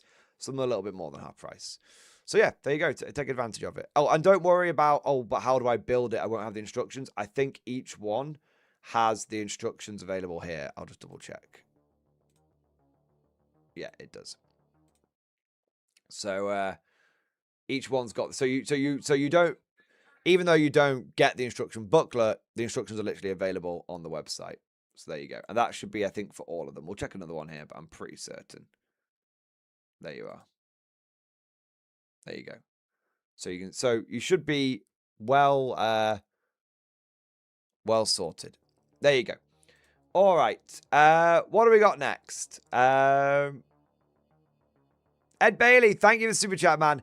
I still kind of feel shooty armies might be viable if you're quick and got good ballistic skill, i.e. Kazakin and Scions, or is that just cope? No, I think that's right. I think we're just entering the age of point blank. There's going to be no long range firepower. It's going to be all point blank firefights and close quarters combat. So yeah, I think Tau, do you know what's crazy? I think Tau will do really well in this edition. As insane as that sounds. And Eldar. Because Tau are just going to be, they're going to have this, Montcar is going to slap dicks. Like, it's going to absolutely batter the balls. I think it's going to be like, oh, I'm going to move and then I'm going to scout with all these like units, because a lot of Montcar stuff can scout, right? So I'm going to scout, then move and advance and shoot you. Yeah. Yeah. So yeah, I think Tau might weirdly do well, but it's going to be brutal. You may all now lambast me and take my Imperial Guard card off me, because I'm going to quote some Tau lore at you. I know. Like, heinous. So, it's going to be like when the Tau first developed the breaches. I think this was during the Kion, how do you say it? The Montcar. You've got the Kion and the Montcar. I never know how to say the Kion, but anyway, the Kion. It was during the Kion books in 7th edition, I believe, that they talked about the breaches coming around. The breaches got introduced, and it talks about how, like, the breaches were basically sent into this urban terrain because regular fire warriors were going into this really, like, dense urban terrain, and they were just getting wrecked by Space Marines, because the Space Marines were just really good at, like, close quarters combat and just tearing them to pieces. And so this is where the breaches were basically developed. And whilst the breaches were somewhat successful, at the end of the day, just because you're a Tau with a good, basically, pulse shotgun, you're still trying to go up close and personal with an Astartes. So the breaches, like, they were able to, like, do their job, but they got, they took horrific casualties. And I think that's what it's going to be like for the Tau in 11th edition. I think you're going to be getting up close. I think you're going to be blasting people's asses off, but I think your casualties are going to be horrendous. There's going to be no opportunities for cold dice, because you probably, if you shoot, you better not miss, because you're only going to get one chance to shoot. Yeah, that's what I think is going to happen. Real Jar, thank you so much for the super chat, man. Thank you for the support. There's no message attached. If there's meant to be one, please let me know. But thank you for your support, mate. Cosmic Drew, thank you for the super chat. You're right. Terrain should be flat and models be tokens. Wait. At that point, are we just playing a board game?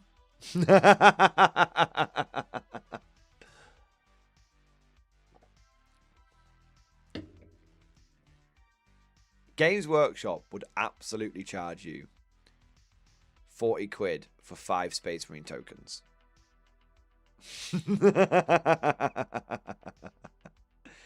L10, my boy. Thank you for the super chat, man. What would it take for 40k to be a functional game on rich terrain board like bot action? Is it mostly lethality or something else? Alternative activations may help. So L10, I actually know the answer to this one, and I've learned this answer by playing old editions of 40k, and playing bot action, and playing Old World. So basically, and I've spoken about this before on stream, but I think it's important to go over it again, albeit briefly. The problem with 40k... Okay, so why does 40k have such dense terrain? The answer, because everyone needs to hide their units because the game is so lethal. If we play on Planet Bowling Ball and someone gets the first turn, then people can just get blasted off the board. So we need to have all of the dense terrain so that armies are able to essentially just poke units out that they expect to die, but they don't lose their entire army. So 40k, the density of the terrain is not the problem itself. That is merely the symptom of the problem. All right. So then we know now that terrain isn't really the problem. It's the lethality is the problem. So why is the game so lethal?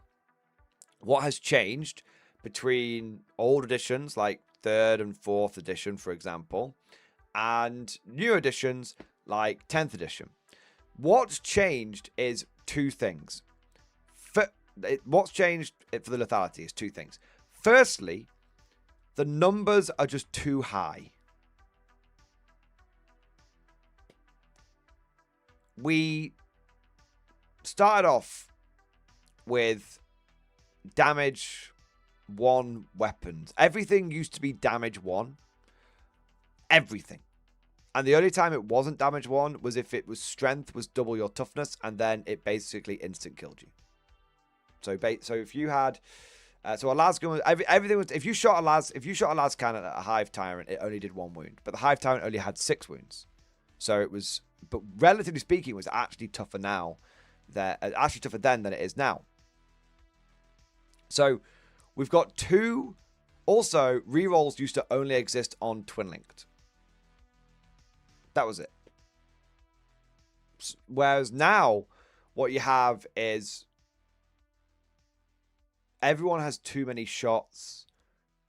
There's just too many numbers there's too many dice. Marines went from 1 attack each. I mean, Marines were 1 attack each. And now what? They're 3 attacks each at AP -1? It's crazy. Yeah, in Old World, a Chaos Lord has 4 wounds and 5 attacks. And he is like the most powerful combat character in the game. And also the numbers hit. So there's too many attacks. The attacks are of too high quality, and because there's no weapon skill versus weapon skill, everyone's just hitting too reliably. So that's one side. This is then combined with the fact that every unit can do everything it needs to do every single turn. There used to be a trade-off for moving and shooting and assaulting. So this might sound kind of crazy to listeners now, but in 4th edition, if you had a rapid fire weapon, if you wanted to fire your rapid fire weapon at a 24-inch range, so imagine your lasgun now, right? You had to stay still. So if you stayed still, you could shoot your rapid fire weapon 1 shot between 12 and 24-inch range. If you moved, you couldn't shoot over 12 inches. You could only shoot in your rapid fire range, which is when you got your 2 shots, from 0 to 12 inches like it is now. So there was the trade-off. Do you stay still and do your long range shooting, or do you move and basically cut your range in half because you're running along, you can't aim whilst you're running, right? Now, that makes a huge difference to that makes a huge difference to the amount of terrain that you need, because the moment people start moving around, they're just not in range of each other. And you couldn't move, an infantry couldn't move and shoot heavy weapons. But then you compare that to 10th edition now, and everyone could move, everyone could shoot out to the max range, and everyone could move and shoot heavy weapons with basically no penalty. You just get a bonus for standing still, but you don't get a penalty for moving and shooting, really. So and then the big one is that you can, in 10th edition, you can move, shoot all of your guns, and charge. So if you've got a particularly effective unit that has got decent mobility, decent shooting, and decent close combat, which absolutely exist. I mean, think about things like, obviously they fixed this now, but think about, just an example off my head, maybe not the best one, but Blood Angel Death Company used to be able to take 10 melter pistols. And so they'd move up to you, shoot you with 10 melter pistols, then charge you with 10 power fists. Now, obviously, we don't have that particular example anymore, but I'm sure there's other more examples in the last 12 months that you can point to and go, yeah, that unit can move and it can shoot. I mean, like Victrix Guard, they can move and shoot and chop you to pieces and everything, right? In old editions, if you fired a rapid fire weapon, you couldn't charge. So imagine this. You either stay still and shoot at long range, you move and shoot at short range, but then you can't charge. So you're not able to do everything all of the time. You're not moving at full capacity, shooting at full capacity, charging at full capacity. Each thing that you choose to do has a trade-off. Okay, if I want to move, I can move closer, but if I want to charge, I can't shoot these rapid fire weapons. I've got to shoot an assault weapon instead. If I've got one. If I don't have one, then I can neither shoot or charge. And so that's what you need.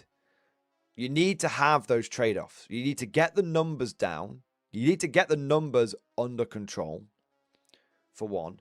And then you need to have, as James has put it here, you need to have action economy.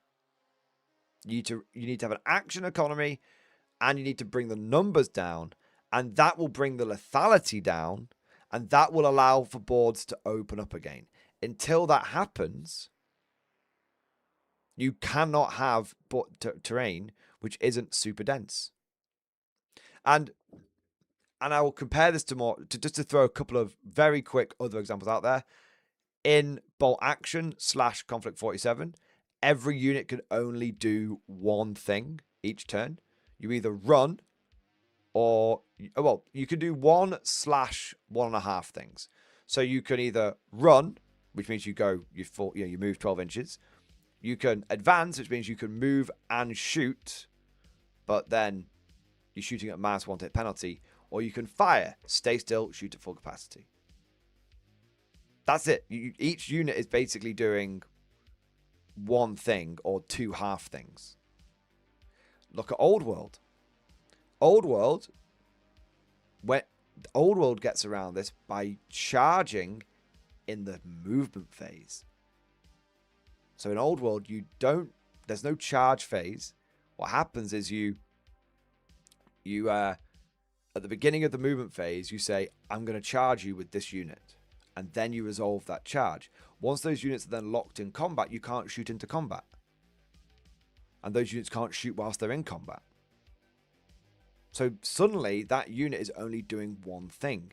It's either moving, or it's charging, or it's staying still and shooting. Now, you can technically move and shoot with some units in like Old World, but there's a huge penalty. Like, for example, like you have a -1 to hit for moving and shooting minimum. A lot of weapons have got a -2, and then you've got a -1 to hit for being over long range as well. So even if you stay still, even if you can move and shoot, You can't move, shoot, and charge. You can either move, charge, shoot, or move and shoot, but with penalties. So yeah, so basically, how do you bring the lethality? How do you open the boards up? The numbers have got to come down. I mean, I'm serious. We got to go back to Marines having 1 wound and 1 attack. And people don't want that. No, my Marines need to be special. They will be special. Marines were always special. And Marines today feel as much like Marines did back in the day. There's always going to be a bit of a disconnect between the tabletop and the lore, right? But Marines, after all of the numbers have been inflated, do Marines feel any more like Marines in 40k? Of course they don't. If you know 5 Marines walk, I mean, how many casualties do Marines take every single game in 40k? Massive amounts. You know, if a game of 40k was actually indicative of being lore accurate, then Space Marines, every engagement that Space Marines played in like 10th edition would be a devastating loss for the chapter. Because like they've got between 40 and 50 models. Let's say 40 models, right? They lose, let's say they lose 40 out of 50 models every game, right? Okay, congratulations. You've just had a demi company get combat ineffective after 1 engagement. So Marines now do not feel any more like Marines than they did back in the day. The problem is that now the letality's gone out the fucking ceiling. Yeah. So your Marines will still feel special. They'll just play a game of 4th. Weirdly, play a game of 4th edition, your Marines will probably feel more like Marines there. Power armor actually means something. All right. What do we got next? Ed Bailey, thank you for the super chat.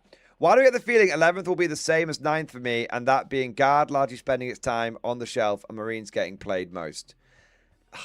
You know what? Weirdly, dude, I think it depends on what kind of guard you play. If you play traditional guard with infantry and tanks and artillery, yeah, you're fucked.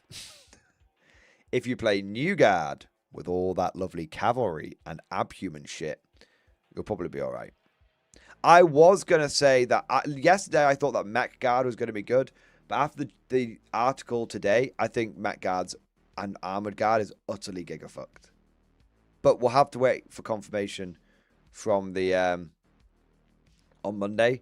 But I think terrain could be absolute. I think vehicle armies could be beyond fucked in this edition if the terrain goes the way it looks like it's going. Bruce Oakman, thank you for the super chat. Flat terrain hills, infinitely high for LOS, blocking right. What happens when I put my squad on top of that hill? Where do I draw line of sight from? Can a person on the ground draw line of sight to me? What happens? Bruce Oakman, I don't fucking know. And also, there's no way hills are coming back. Look at this guy talking about hills. Bro, what game do you think you're playing? Bolt action? Old world? In the far future, in the Grimdark's far future, there is only ruins. There is only urban combat. There's no fucking hills. I'm only teasing. Thanks for the support, man. Monkey Fist, thank you for the super chat. Disgusting. Boring terrain is a disservice to the effort spent on minis. I agree. Terrain makes games. I still have very fond memories of from being 11 years old when I first started playing, you know, Warhammer with strangers rather than just with my brother. Well, no, actually, from fucking 5, I have memories of particularly epic boards that I got the chance to play on. I remember once. See, this is a core memory. This is a core memory, right? I remember when I was but a young lad, my brother, who's a bit older than me, had gone to secondary school, and they had a Warhammer club there. And at the end of every term, they did a big apocalypse game where all the players turned up and they played a big game. Used to last like 2 days, the whole weekend. Before going off for school, after school, off for school holidays proper. And I remember one time, one of the players was sick and couldn't turn up. And so Mordy Bro told the people he was playing with at school, he was like, hey, well, my little brother's got a bunch of Warhammer models. He could fill in. He's only like, how old would I have been? Like 7 or 8. He's only 7 or 8, but he's cool and he's pretty chill, so he won't be like running around like being a problem. And so my brother, the others at the club were like, yeah, that's cool. And obviously my brother, there's a teacher supervising, so my brother asked teacher said, yeah, that should be fine. Brother used got to use the phone at the school because it was all landlines back then, to ring home, and asked my mum, and my mum said, did I want to do it? And I was like, yeah, of course, I'll turn up. So I piled all my 2nd edition Orcs and Gretchen, which I'd all painted myself terribly.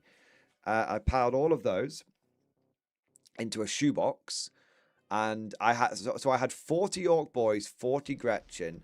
I had an old Gazgul Thraka, the really old tiny one, a single war bike, a war truck, and a war track. That was my entire army that I turned up with. And I turned up and they put me on this little section of the board, and I sort of, and I sat there,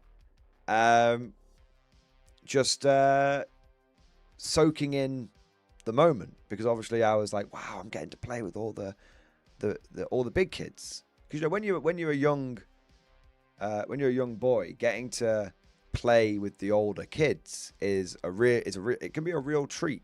It can be a real formative moment, and it was for me. And one of the things that stood out to me was the terrain that I got to play on, because this wasn't just playing on the carpet with the old 2nd edition cardboard cutout ruins and the old Necromunda terrain, the old cardboard and plastic Necromunda terrain that me and my brother played with. This was like proper terrain, proper trees. And I remember that one part of the board, someone had made an industrial building, and they'd put and it had they'd made like a factory. And one part of the factory, there were someone had taken these 2 computer fans and turned them into so that they would put them on top of some squares, some blocks, whatever you want to call them, and they painted it all up right, and they looked like cooling towers, and you could turn them on because there's a little battery, and you could turn them on, and my mind was completely blown. I got to play on like a proper and obviously there was a proper someone had made a proper board for the event. It was a big board, one of those old people used to get the proper plastic boards, but I think it was before then. I think it was like it was a tactile board, not a battle mat. And you had proper trees on it, proper walls. All this was provided at the club. Some of it had been like parents who had made it and then donated it to the school. Some of it had been like art projects that the club itself had done, with the teacher supervising and all this kind of stuff. And I just remember looking around at this like incredible board. And it probably wasn't that good by today's standards. Do you know what I mean? Like, it probably was just like some wood with flock glued and sealed onto it. Do you know what I mean? And it was probably, just a bunch of like cardboard that had been sprayed black and like dry brushed with like silver and rust and something. It probably, for the factory, probably wasn't like that mind blowing. But for me at the time, this was, I'm relative to the time as well, when a lot of terrain was scratch built and stuff like this. It was amazing. It was absolutely amazing. And it stayed with me all these years. And I have another core memory for you, another core one, and then we'll get on to the more super chats and some more information and stuff. But this is one of the things that I think has gone terribly wrong with the Games Workshop stores themselves is I remember when I got to go to one of the GW introductory days at Preston Games Workshop. I don't know if it's still there now. And it was a relatively big store. It had I had like 3 staff in there full time, and at the weekends, I think it was like 1 or 2. It was like 2 staff during the week, 3 staff, 3 or 4 staff at the weekend when it got busier. And they used to hold these introductory days where you would come down and you would get to play with other people and you would get to learn the game. Now, they kind of do something, they still do this now, but the boards are so tiny. The boards are so tiny and the terrain is, because they're one-man stores, like typically the staff member doesn't really have the time to like make massive like terrain projects, and he's not allowed to anymore because they have to only use terrain that GW sells. But I went down to the Preston store when I begged my mum. I was like, I really want to go to one of these introduction days. I was like, I must have been at least 11 because that's when I had my Imperial Guard. So I was 11 or 12. I was like, I went, Mum, I really want to go to the Warhammer store. I really want to take my guard and play other people. And finally, Mum was like, well, I'll do some shopping in Preston, and I'll make sure you're all right, and then I'll go make sure it's okay to leave you there, and then I'll go to the do my shopping, and then I'll come back. And I was like, sick, amazing. So we went down to the this memory is so cool, man. Right. To drop me off, she said to the GW guy, is it okay for me to leave him here whilst I do the shopping? And the guy was like, yes, of course. That's what it's all about. That's why we've got the extra staff on. You know, we'll make sure they're all right. And I ended up playing in this like 6-player battle, but everyone was on their own team. So it wasn't 3v3. It was a 1v1v1v1v1v1, and we all got like 500 points. I don't think well, we all got a number of points. It might have only been like 200 or 300 points. And I got a platoon of guardsmen with a junior officer, and it's the same junior officer. I'll show you the model.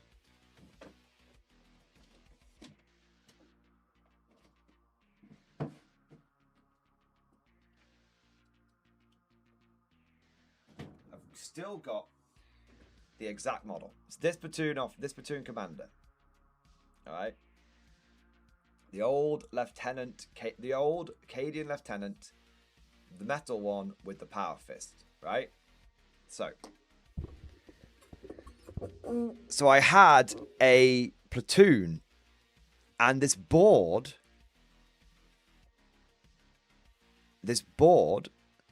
was an incredible jungle map.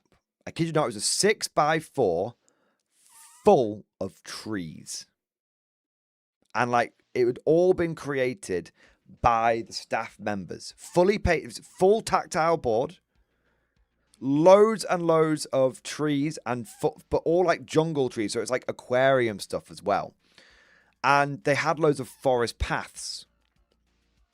And what they said was like, okay, each player, and the reason they did it like this is so that each player could start at a path.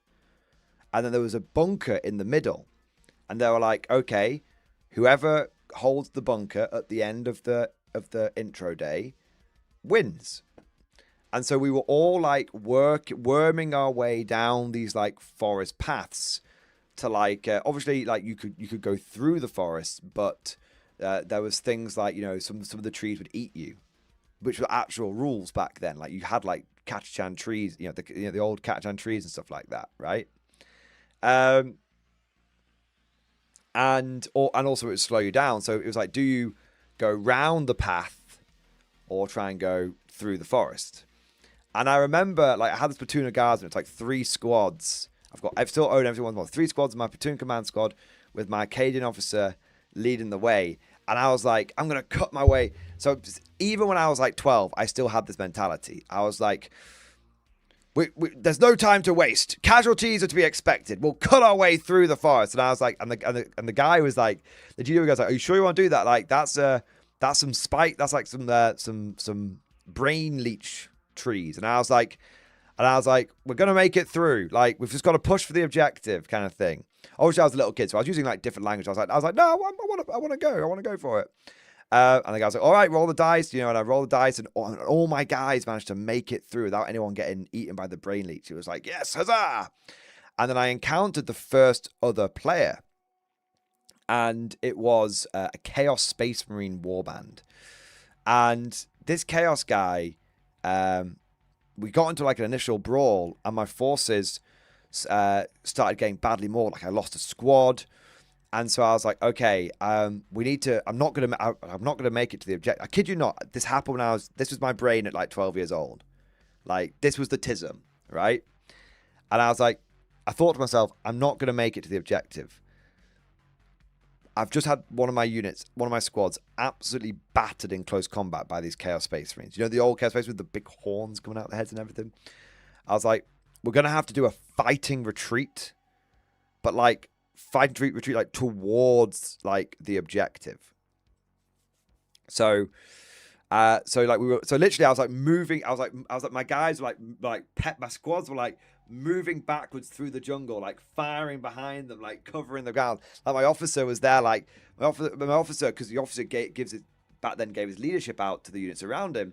And my officer was like, a couple of times my squads almost broke from getting shot at, because you could break from being shot at in fourth, and but my officer's I was right on the edge. But my officer's leadership allowed me to keep going, and so we were like we were falling back, and but the casualties were mounting, and we were only like chipping off the occasional Marine here and there, and I was like, and I remember thinking to myself, I'm not going to make it to the objective.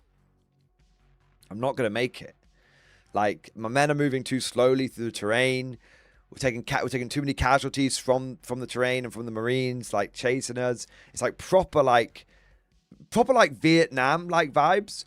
Like, the enemy chasing after you, desperately, like, retreating and firing. And so, I took my remaining, like, few units. And the GW staff guys were actually, like, way, kind of thing. I took my remaining few units. I had like 3 or 4 guardsmen in one squad, 3 or 4 guardsmen in another squad. My platoon commander was just him. I remember distinctly, my platoon commander was just him, and the Vox guy was left over. No, the flag guy. It was everyone else had died, but it was him, and it was this flag model. I've got the flag model right here. There you go. The old flag model. Right? So it was just him and the flag guy. And I was like, okay, I'm going to get all of these guys. They were, okay, it's your turn, Mini Mordian. Obviously, that wasn't my name. They're like, it's your turn, Tim. And I was like, I'm going to charge. And the Chaos guy was like, what? I was like, I'm going to charge. Like, I don't think I'm going to make it to the objective. I don't think I'm going to make it to the objective, so I want to go out fighting.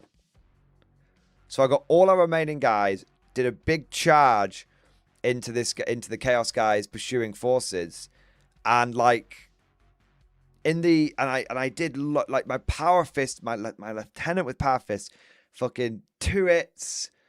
Two wounds. I think he only had 2 attacks back then. 2 hits, 2 wounds. Bang! Took out 2 Chaos Space Marines, which was a huge part of this guy's force. And then everyone else, like bayonets went in, chain swords, everything, and we managed to do like a really good amount of damage to the Chaos guy. But unfortunately, his Chaos Lord struck back. He had I think like a couple of like raptors or something, and he just like. He wiped me out. I died to a man. In this glorious combat, I died to him. I didn't flee. Everyone died. The remaining like 6 guardsmen, the officer, and the flag guy. Everyone died. But we went out fighting, and I remember I can literally picture in my eye I can remember exactly what the terrain looked like. And I turned because my guys were like, I turned them around, because you've got to have the men facing the right way. I charged them through and all this kind of stuff. And I remember the Chaos guy being really pissed off because he thought that he was going to win the game. Like, he was going to like mop me up. And then he had a strong enough force to like move on to the objective and beat. There was like a Space Marine guy who had been fighting like an Eldar guy over it. And my final heroic charge did way more damage than he expected, and it actually like meant that he didn't when he then moved over to try and deal with the Space Marine guy. The Space Marine guy just dealt with him easily, and the Space Marine guy won the intro day. And he was really annoyed at me. He was like, "Oh, that guy hadn't like done that stupid thing," and I was, but everyone else was like absolutely buzzing because they were like, "Hey," because I was like the youngest one there. And they were like, "Hey, look, Tim with his crazy charge." The GW guy was like, "Hey, that was really cool, man," and everything. And they hand out little everyone got one, but they hand like a little badge and all that stuff. And my mum turned up. I think either she was there waiting for us to finish, and she was like, "How did you enjoy it?" I was like, "Yeah, it was amazing. I got to play on the jungle board." The entire ride home, I was breaking it down. Obviously she wasn't really listening; she had like the radio on. But she, being a good mum, she's pretending to listen and all that kind of stuff. Oh wow, wait, really? Wow, amazing. And it was. But the thing that I remember about this was the terrain.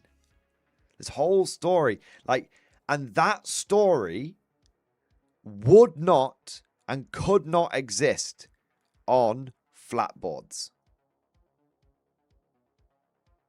Both of those stories couldn't exist in today's Warhammer.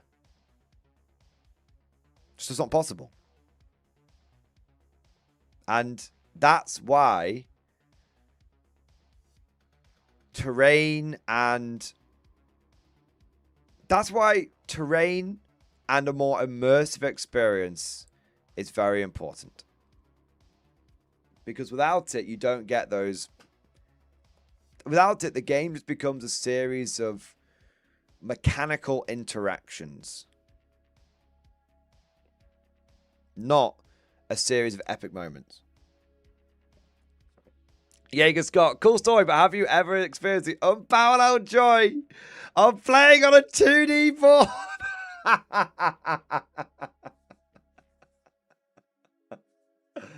Oh, man.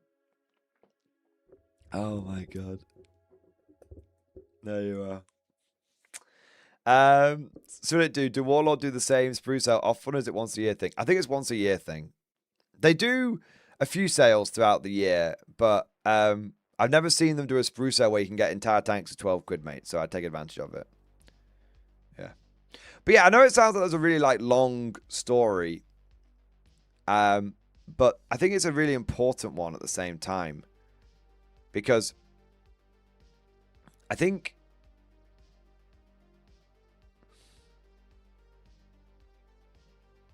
I don't know, man.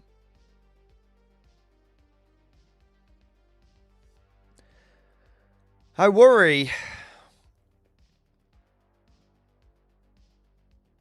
Worry's not the right word. I wonder if a lot of people talk about how 40k, can we get 40k back to a certain state of being? I don't know, man. The funny thing is I bet all of these terrain footprints will come out. Everyone will play on 2D flat terrain. And the game will do amazingly. It'll sell really well. It'll do really popular. It'll grow more than it's ever grown before. And I just wonder if the game is being designed for just a different audience. I bet there'll be loads of people that champion it and think it's really good and genuinely think it's really good. And I just wonder if it's just designed for a different audience these days. I don't know. And I know and here's the thing, some people might say, Mordy, you're just older now. You're just older now. It's like, well, yeah, but I play other war games outside of 40k, and I still have those memories. I have new memories now.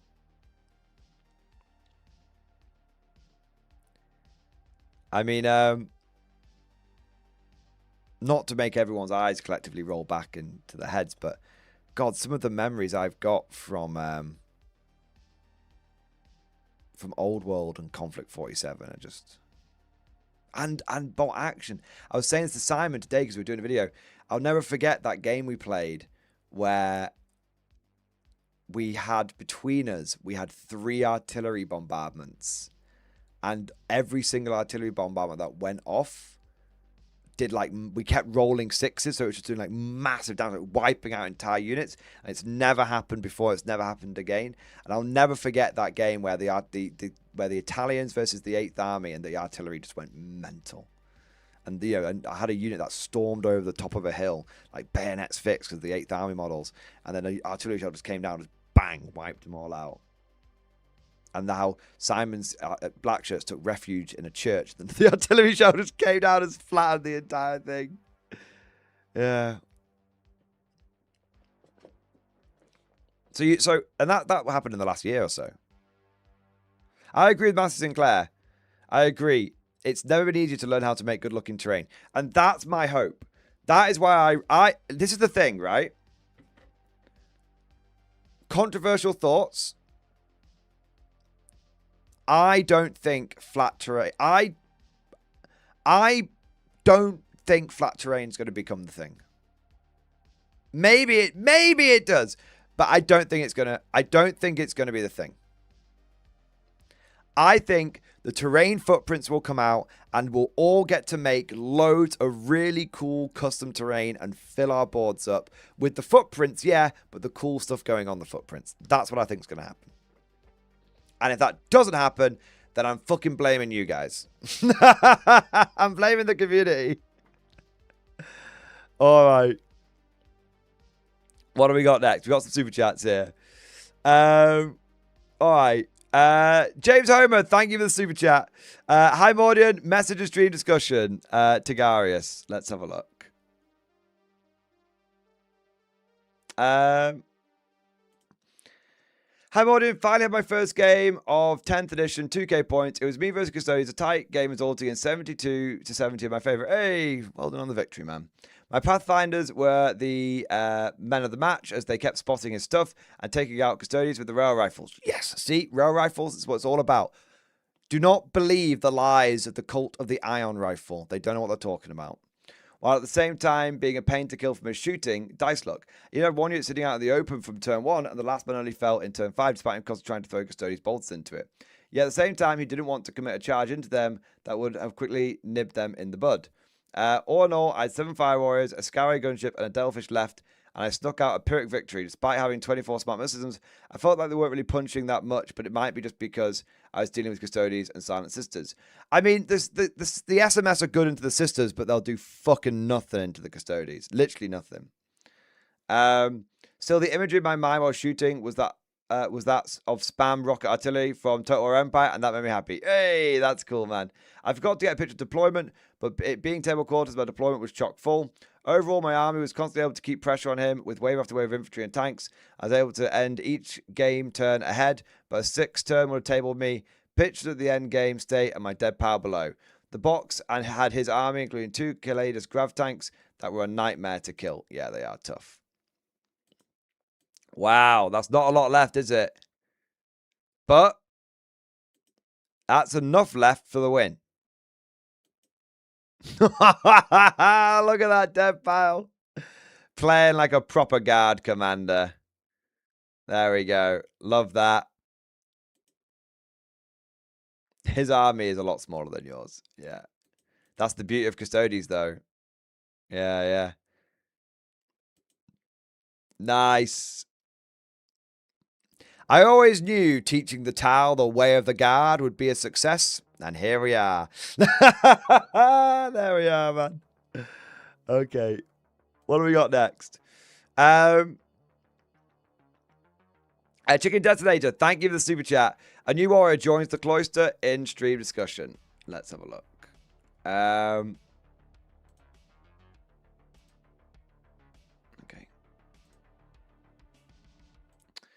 07 lads, a new officer joins the cloister. His investiture to command, some pictures of the model, and a portrait below.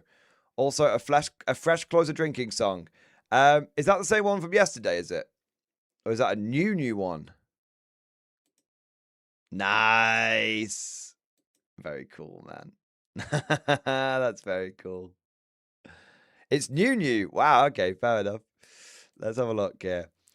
Field investiture of the brother captain, keeper of the Imperial Salt. Spoken amidst the clash of battle. Make space in the ranks. Bring forth keeper of the Imperial Salt. No circle is drawn. No silence given. Only steel smoke of the witness of war. By the crow that breaks the dawn. By the wing that shields the faithful. By the yoke that binds us all. We name you now.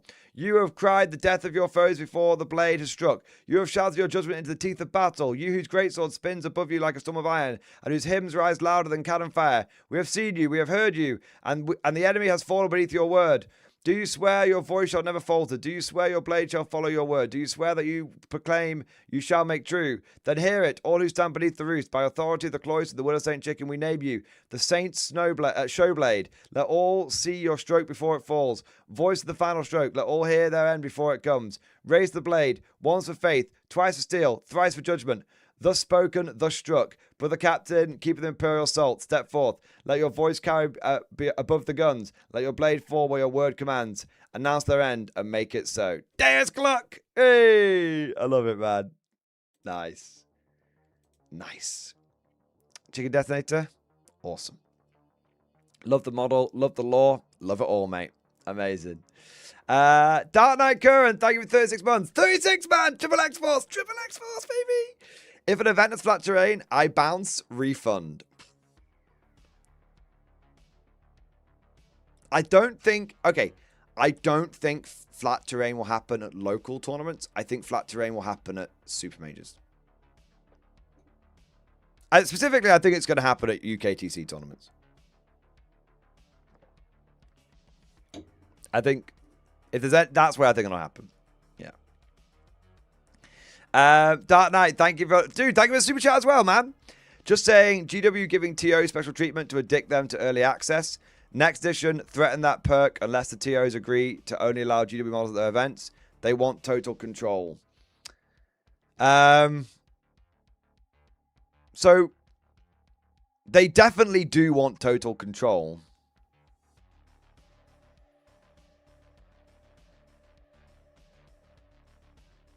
I just don't see. There's so many TOs.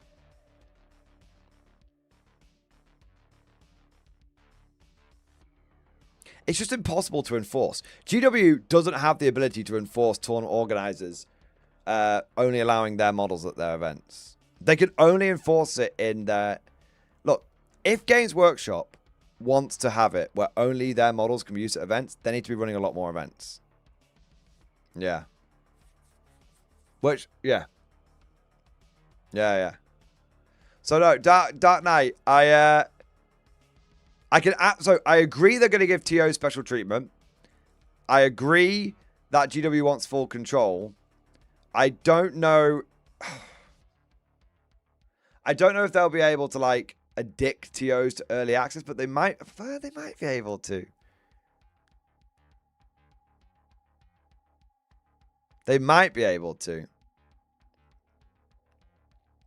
But if GW does that, they're going to have to accept a lot of leaks. Yeah, a lot. Anthony Williams, thank you for the super chat, man. Sir, I appreciate that you're reminding us, the players, and as for me, if I'm being honest, just a hobbyist, that we have control over the fun of the terrain. Exactly. Dude, that's it. There's no reason that you ever need to play on flat terrain. The only time you play on it is if you accept it. That's it. And if you accept it, you do. And if you don't, you don't. But yeah, there's no reason to play it if you don't want to. Dark Knight Curran, thank you for the super chat. Oh no, what if they require a 1-inch grid on mats?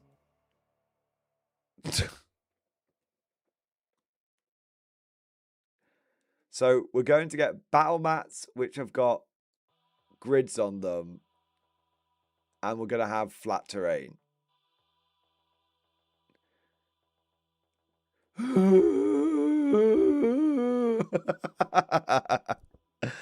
Can we just play a fucking war game? Oh, man.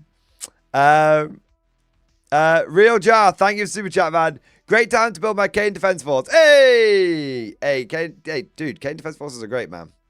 Yeah. Dude, thank you for the support, and I hope you have some fun doing that, man. Amazing. Dark Knight, thank you for the super chat. I fielded 11 vehicles in my Tau. How cooked am I? If your vehicles have fly, you'll be fine. It's just tracked vehicles which are going to be fucked. Fly will apparently just be -2 movement going over terrain, but I think tracked vehicles are going to be having a bad one, which as we will talk about in just a moment. Scarf, thank you for the super chat. I have been eyeing all editions for at least 2 years now, and your 4th edition battle ports got me ultimately hooked. Working on 2 Imperial Bombards, 7-inch blast marker, 1 round of shooting, 1 round reload. Hey, that's amazing, man. Scarf, that's absolutely amazing. I raised my glass to that, bro. You're an absolute fucking hero. Love that. All right. I'm glad I was able to inspire you a little bit. 4th edition, ton of fun. Mr. Lackey, thank you for super chat. Hey, bro, let me lighten up your day a bit. Good terrain mentality is not dead. Pictures, views, good. Hey, I'm not actually that beefy. I'm more just memeing on the flat terrain more than anything else. Speaking about terrain, my bot actually came from the boards coming along nicely. I'm collecting the entire Stalingrad Ostfront set and also got some large bases in to make forest. Also, my new 6x4 map. How is this meant to make me feel better? I know Conflict has got good terrain. I play Conflict. The problem is that 40k terrain looks like a desiccated asshole. It looks like a Tetris board with syphilis. I'm not really angry. That looks really cool, man. That looks really cool. I need to get more I've got a lot more. I need to get more of my Microsoft Studios terrain built. That's what I need to do. Yeah. I love it, man. Good board. Looks awesome. All right. What do we got here? Uncle Clumsy. Thank you for the super chat, man. New project in stream discussion. Yes. Action Sniper 2 I made from a free sprue of Africa core, some spare heads I had rattling around in my bits bin. Started and finished them during the stream. Wow! Holy shit, man. They look great! They actually look really, really good. Are those the old pig iron heads? Yes. Love that shit, man. Awesome color scheme. Awesome paint job. Yeah. Muel, thank you for super chat. Leontus / Stormlord plus 2 heavy mortars versus melee in 11th. It's all going to come down to if you can move. It's all going to come down to if you can move through terrain and if indirect fire can ignore the whole lone op bullshit. If indirect fire can't ignore the lone op bullshit and vehicles still can't move through terrain easily, we're cooked. Guard, we're not cooked, but like traditional guard is cooked. Yeah. Emil Davy, thank you for 30 months, man. X-Force, baby. Imperial Agents meta in 11th. Do not despair. I'm going to be honest. I'm still feeling some despair. Fig and Fun! Hey, dude, thank you for the support, man. Thank you for the 34-month member flex. X-Force, baby! Good evening! Good evening, dude. Great to have you here, man. By the way, I did see your DM the whole Tantalus Team Captain thing. Totally fine. I just read it, but I'm going to get back to you this weekend when I have a look. I should have a little bit of time this weekend, hopefully. It won't be till like the evenings and stuff, though, because I'm at tournament, but hopefully I'll have a bit of time. There you are, man. Dude, thank you for the support, man. All right. Yes, I read that. I read that DM. It's just not yours, Fun Jacob.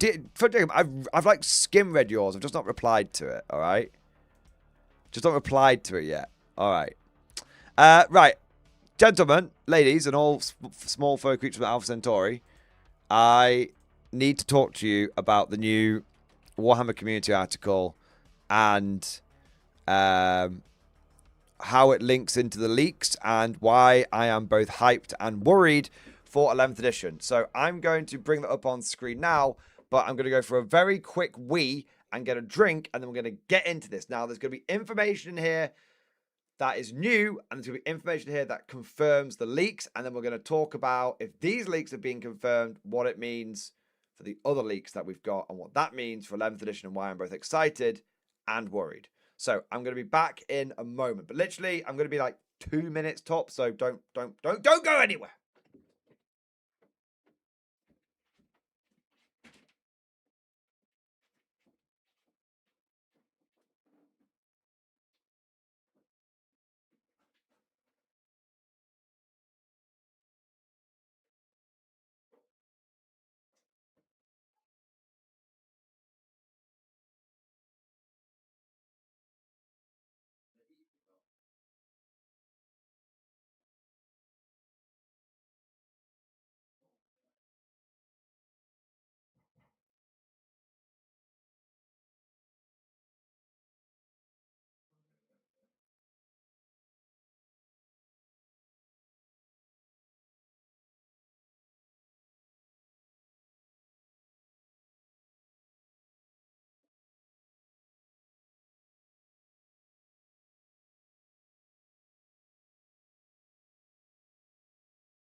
All right.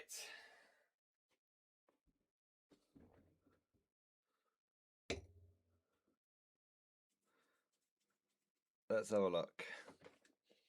Squiggle Sean, thank you for super chat. Send some new stuff if you want to look later. If not, Tiki still loves me. Not really, as he's awfully critical for a dead guy. Guess it's always Varak. And take a quick look, man. Where have you sent it? Oh, there. Hey! Dude, they look so cool, man. Love the camo, and I love the dark light MP40s. And then, yes! You got yourself one of the flying saucers, man. Love that, bro. Saucer Bros, baby! Saucer Bros. There we are. All right. Love that, man.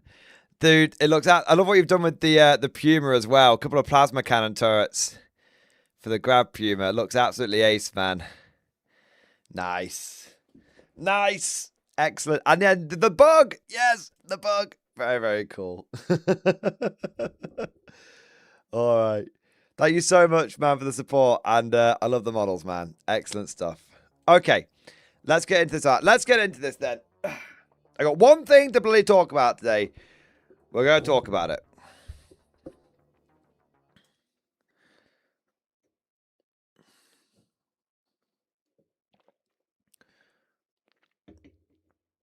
So, we've had another reveal from Games Workshop. And the big thing about this reveal is that it really confirms a lot of the leaks that we had yesterday and earlier in the week. And so it's great because obviously it shows that the leaks are accurate, which is always awesome. You know, it means we've been getting accurate information, which is good. But it's also a problem because there were some things in the leaks which were worrying. Very worrying indeed. So let's go through it. Let's talk about the new information in here, compare that to the leak information, go over what's been confirmed, and go over what is still to be confirmed, and if it does end up being true, what the implications of that could be. All right. So, how your army affects your mission. So, this is the defining thing of 11th edition. It's all about force dispositions.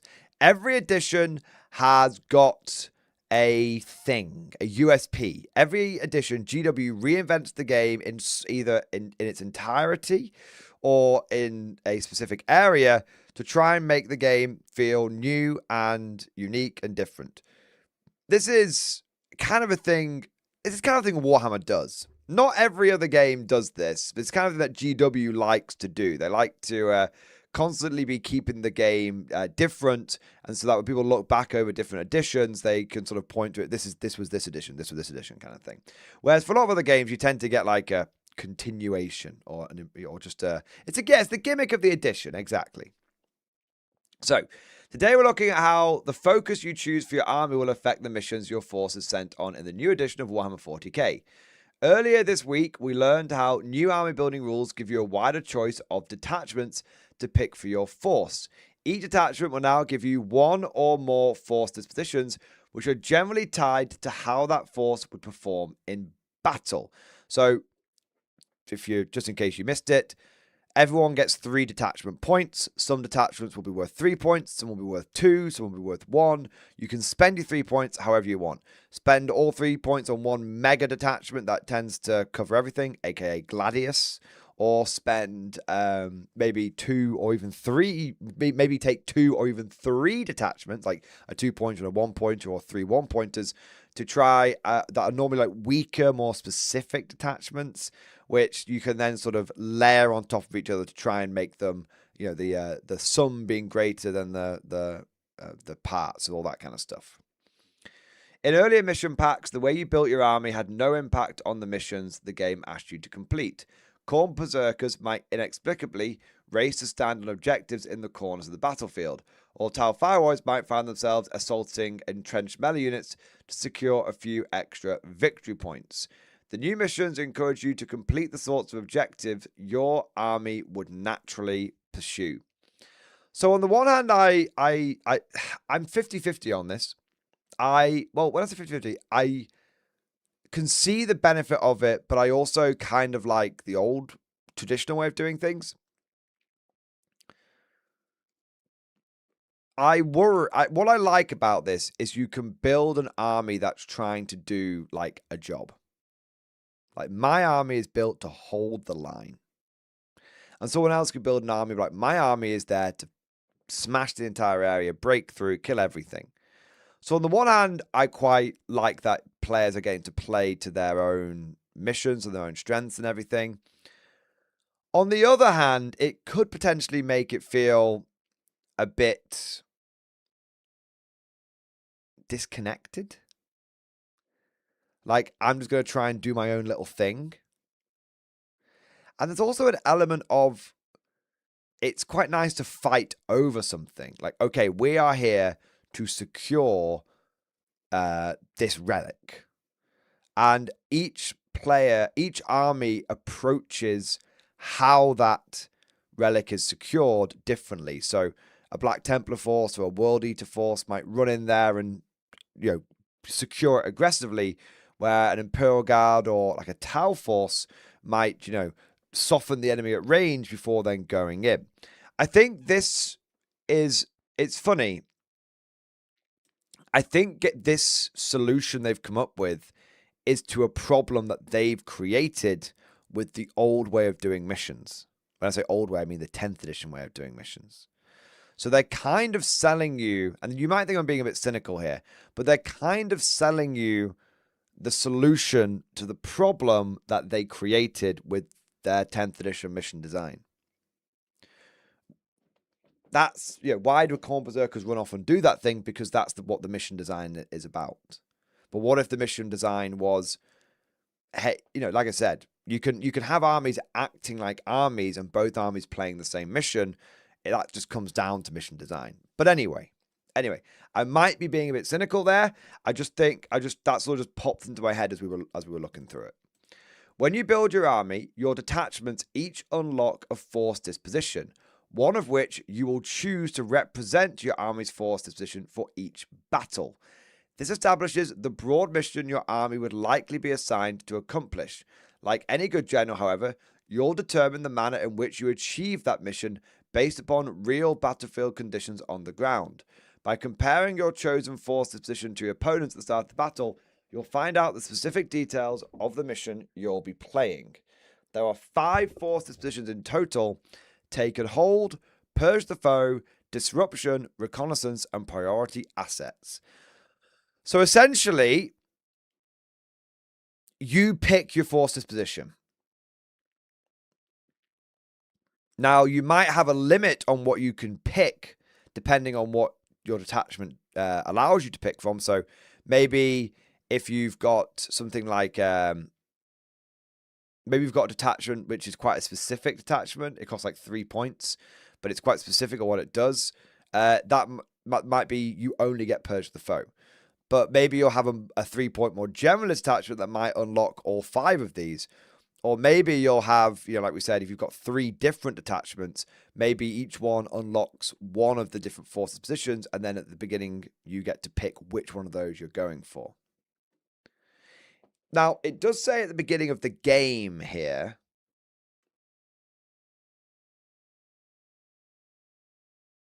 let me just make sure. For each battle.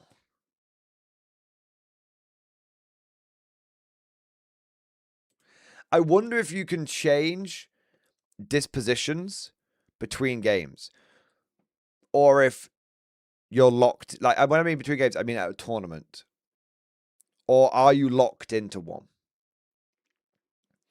Maybe it'll explain a bit further on. Each force disposition is geared towards thematic mission objectives. So an army choosing Purge the Foe will often score victory points for wiping out enemy units, while one opting for disruption might need to perform actions in enemy territory or while occupying crucial areas of terrain. There's a little asterisk here, so let's go and have a look what that says. Got questions about terrain objectives? Stay tuned to our community next week. We'll be looking at this section, looking close at the section of the rules. Okay, that's fine. While missions are designed to create a narrative in every game, they're still tightly balanced around each other. Asymmetrical in nature, but still fair, telling an authentic Warhammer story between two well-matched forces. So this sounds great. It sounds great.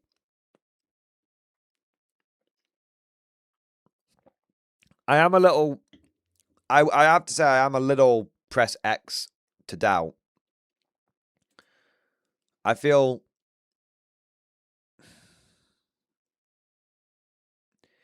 I mean, 10th edition was the most simple edition that GW has had to work with, and they couldn't balance that. But there is an element of they couldn't balance it because they didn't have enough levers to pull. So maybe there'll be more levers to pull in this edition. And I have said before, sometimes you need a bit of depth and complexity in order to actually balance a game. So you've got more levers you can pull, more options you can go for. So I think it seems unlikely, but GW may weirdly work out. Almost all will still score some measure points for holding objectives in the battlefield, so you can't completely abandon board control for carnage, but the exact split will vary. So let's have a look here. The primary mission for a Purge the Foe force taking on a disruption opponent is punishment. Okay, can we get a closer look at this? Punishment, primary mission. Those who resist must be punished, make a bloody example of them, and leave none in doubt as to your mastery. Start of your turn, select 1 to 3 enemy units that are on the battlefield and within range of objectives, and or that destroyed one or more friendly units in the previous turn. Okay, so it's and or. So if they're not, so basically select 3 enemy units that are on objectives or destroyed friendly units. Okay, but if they didn't do either of those things, you can't select them. If you can't select one enemy unit that is on the battlefield until the start of your next turn, those units are condemned.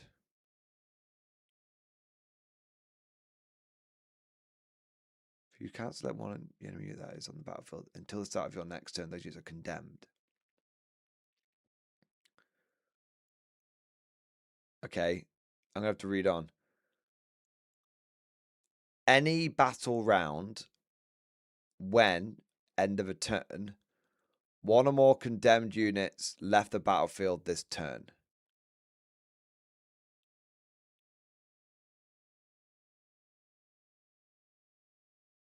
Oh, if you can. Oh, sorry. I got mixed up. I was putting 2 sentences together. Sorry. If you can't select one enemy unit, if you cannot, comma, select one enemy unit that is on the battlefield. Okay. No. That's my bad. So either objectives, up to 3 that are objectives or destroyed. If none of that's possible, you get to pick one enemy unit. Once the units have been picked, they get condemned.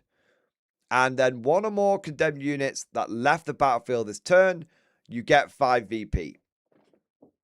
So that's really interesting. So if someone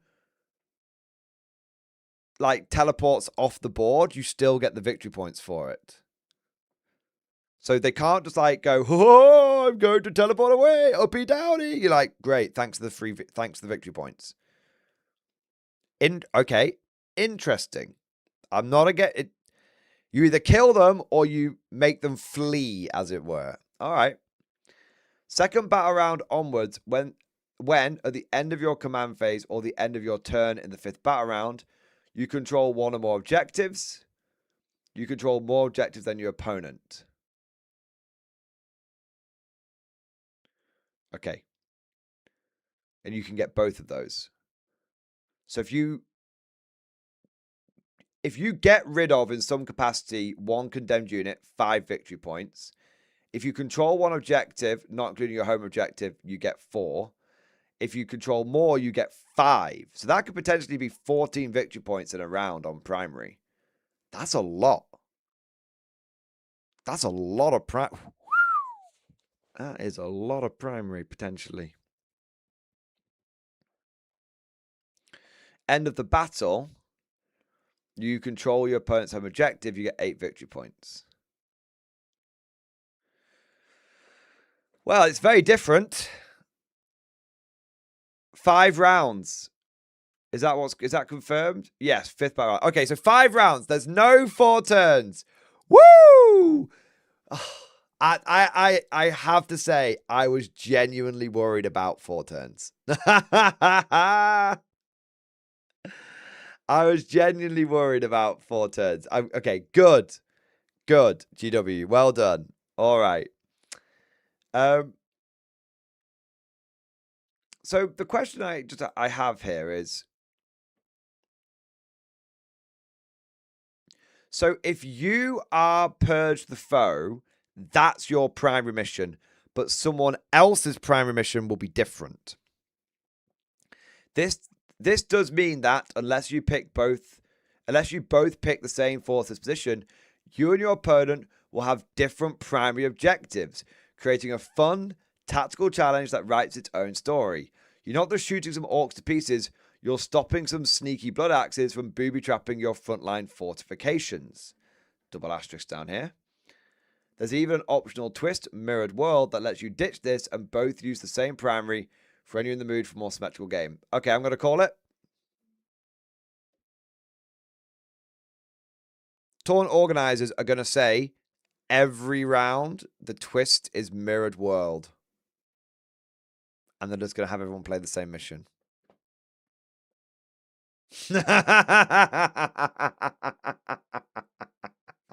No. Wait. You know it's going to happen. You know it's going to happen. So they just go, round 1, this mission. You both play this mission. Twist, Mirrored World. Round 2, you both play this mission. Twist, Mirrored World. Round 3, round 4, round 5.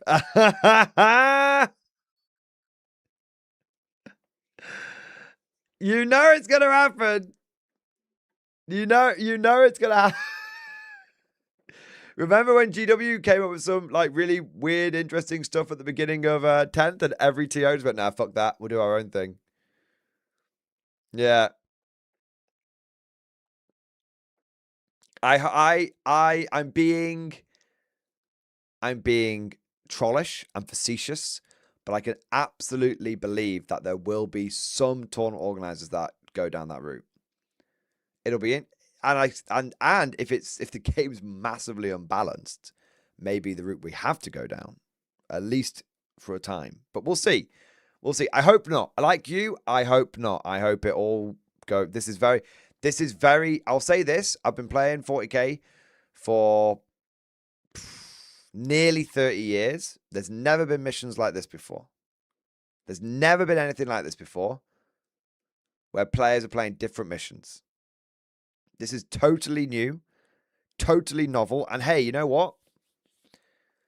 I've been giving GW a lot of shit. I've been saying they can't ever make anything new anymore. They just remaster everything that's old. This is very different. This is very new.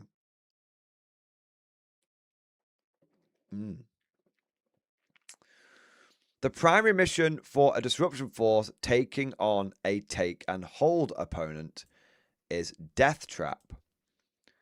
So even the most potent enemy force can be undone with sufficient preparation. Lay minefields, dig trenches, and draw the enemy into prepared killing zones. Any battle round, end of your turn, for each terrain area trapped this turn. See reverse. Plus 3 victory points, cumulative, for each of those terrain areas that is an objective. So that one is cumulative with that one. All right. Booby trap. Start objective action. Start your shooting phase. Units.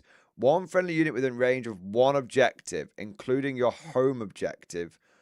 So you can booby trap your own home objective. or within one terrain area that is not within deployment zone and you have not yet trapped. See below. Use limit. Unlimited. Each unit that starts its action phase must be within a different terrain area. Completes immediately. Effect. That terrain area is trapped. Place one of your operational markers within that terrain area. What? Okay, I'm gonna read on. Oh, excluding. Oh, not including. Excluding. Sorry, I'm struggling to English today. This seems very powerful, but I'm gonna read the whole thing first. Any battle round, end of your turn. One or more enemy units that started the turn within a terrain area was destroyed if that terrain area is trapped. Okay, so you trap the unit, you trap the terrain, and then you kill an enemy unit in that terrain. Second battle round onwards, end of your command phase, you control one or more objectives. Okay, so yeah, that's the... I mean, that seems completely balked to me.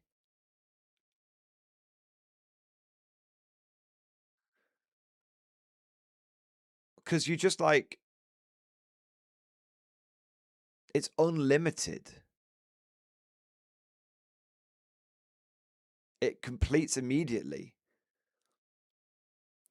So why wouldn't you just like... Chat, correct me if I've misunderstood this, but why wouldn't you just jump into every terrain piece as quick, like take lots of little units, jump into every terrain piece as quickly as possible, trap every single one of them, and if there's gonna be like 16 pieces of terrain on the board, doesn't that mean that's like 32 victory points? And then at least 4 of those are going to be, pardon me, at least 4 of those are going to be objectives that you can do as well. So that's another 12. So that's 44 victory points. And then you also get points for holding objectives. I know there's a 15 per round cap. I know there's 15 per round cap. You misunderstood me. It just seems very easy to max out 45. Okay? So I don't mean that you do it all in turn 1. Why don't you guys listen? I didn't say turn 1, did I? I said, why don't you take lots of small units and do this in all of the terrain? And then just max out your primary. I mean, you can score this like... You can score like 30 plus points on this piece of piss before you've even got to holding the enemy objectives. 1 friendly unit per turn. 1 friendly unit within range of 1 objective. But it says for each terrain area trapped this turn. I think that just means you can't have 1 unit trap 2 terrain features. So you can't string out and do 2. This is not limited to once per turn. It says for each terrain area trapped this turn. So what this means is you can... Each unit... It says each unit that starts this action, this phase, must be within a different terrain. Literally each... So it's not limited.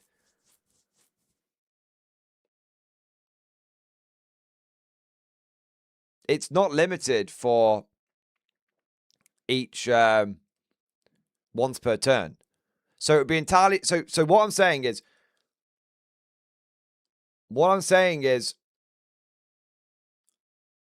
I think, for example, and this is kind of cool, but let's say you took 3 5-man squads of Krieg engineers. You got turn 1, you scout them forward, you move onto maybe 3 mid-board objectives, and you go booby trap, booby trap, booby trap, and you go, okay, that's 15 primary, boom. And that's without even I've maxed out the primary that I can score that round, and I don't even need to hold any objectives.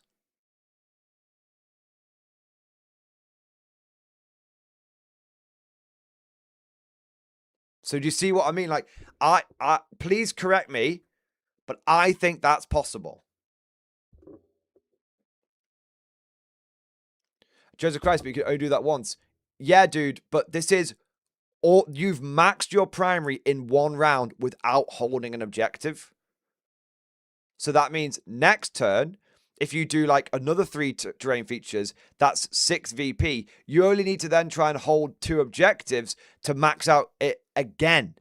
And there's 5 turns that you get to try and max this out. So this seems like an easy max 45.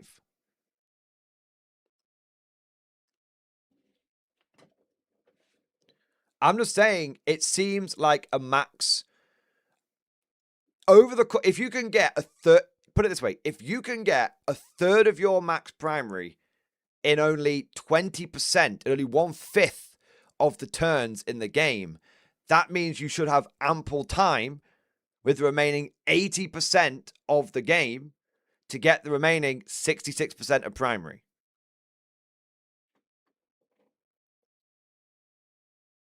So this seems like, I'm not getting into the specifics of if there's going to be hordes that can do this or whatever. I'm just saying this seems very easy to do.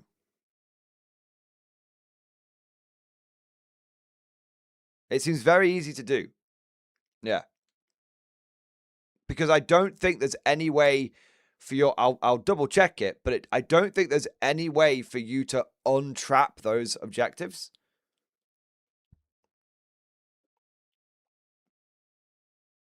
Now, don't get me, now I want to make something clear.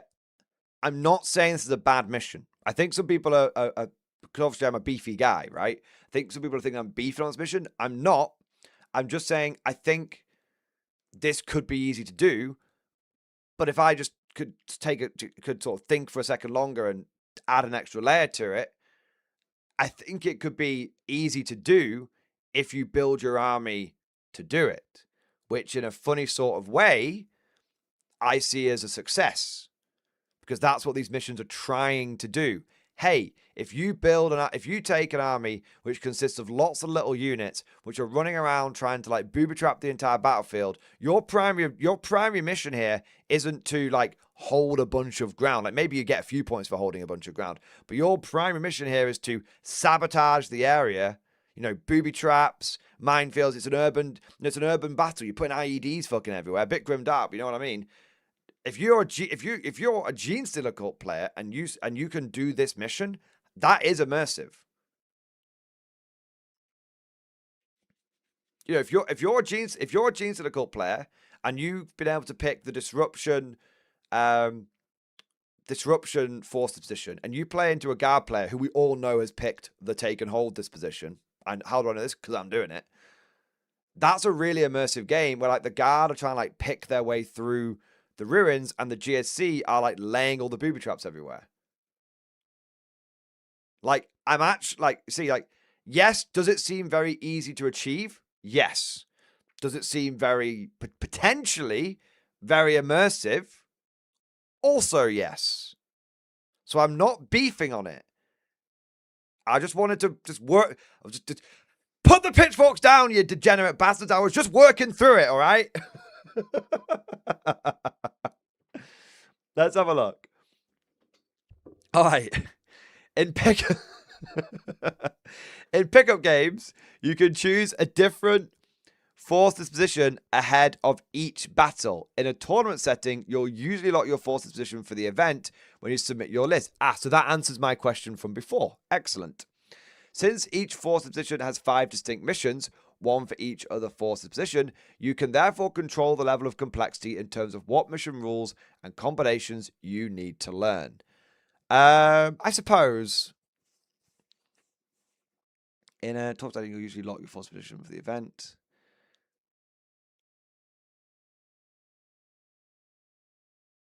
I think it's one of those things where once it seems like it's going to be a lot to learn, but you end up picking up really quickly. Like, oh, what's your force position? Disruption. Oh, what's yours? Take and hold. Okay, I know what I'm doing. Okay, I know what I'm doing. Yeah, I think it'll be pretty straight. I think it'll be one that sounds more complex on paper, but might actually be relatively straightforward in reality. Yeah. The rest of the pre-game sequence follows a similar route to the one you're used to in the current edition. So you muster armies, determine mission, determine deployment, create battlefield, determine attacker and defender, select secondary missions. Again, on paper, it looks like a lot, but it is potentially a lot.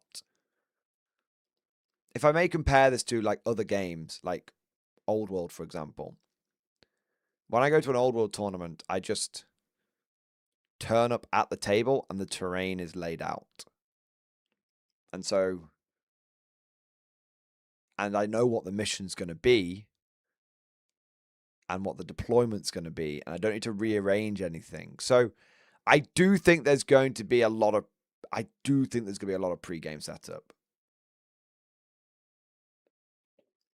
I think the only concern that I have, not the only concern, but the only concern that in my head right now is I worry at like a GT 5 rounds. By the time you get to round 5, you're going to be just after one GT, you're going to be fucking sick of setting boards up.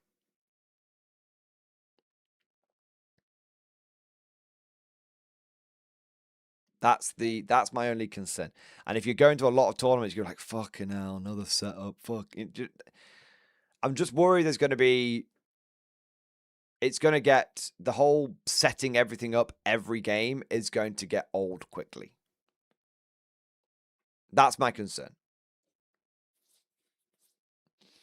Let's keep, but I think that's a valid concern. But I wonder how. I guess that's a problem that maybe we'll have to try and solve, or maybe that's just a feature of the edition. I don't know. Deployment cards will be familiar to existing players, featuring classic setups such as Dawn of War, Hammer and Anvil, and Tipping Point. Each mission pairing also has 3 recommended terrain layouts, using specific deployments designed to give both players a balanced battlefield to fight through, though you're always free to come up with your own 2 to match your own terrain collection.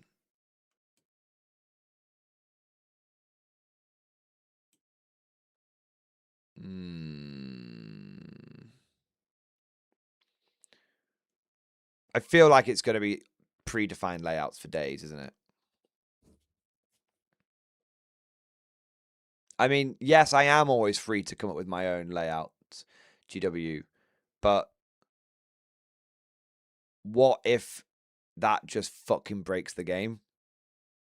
But it's interesting they mentioned it. Like, let's just throw a bunch of fucking terrain out and... I mean, it...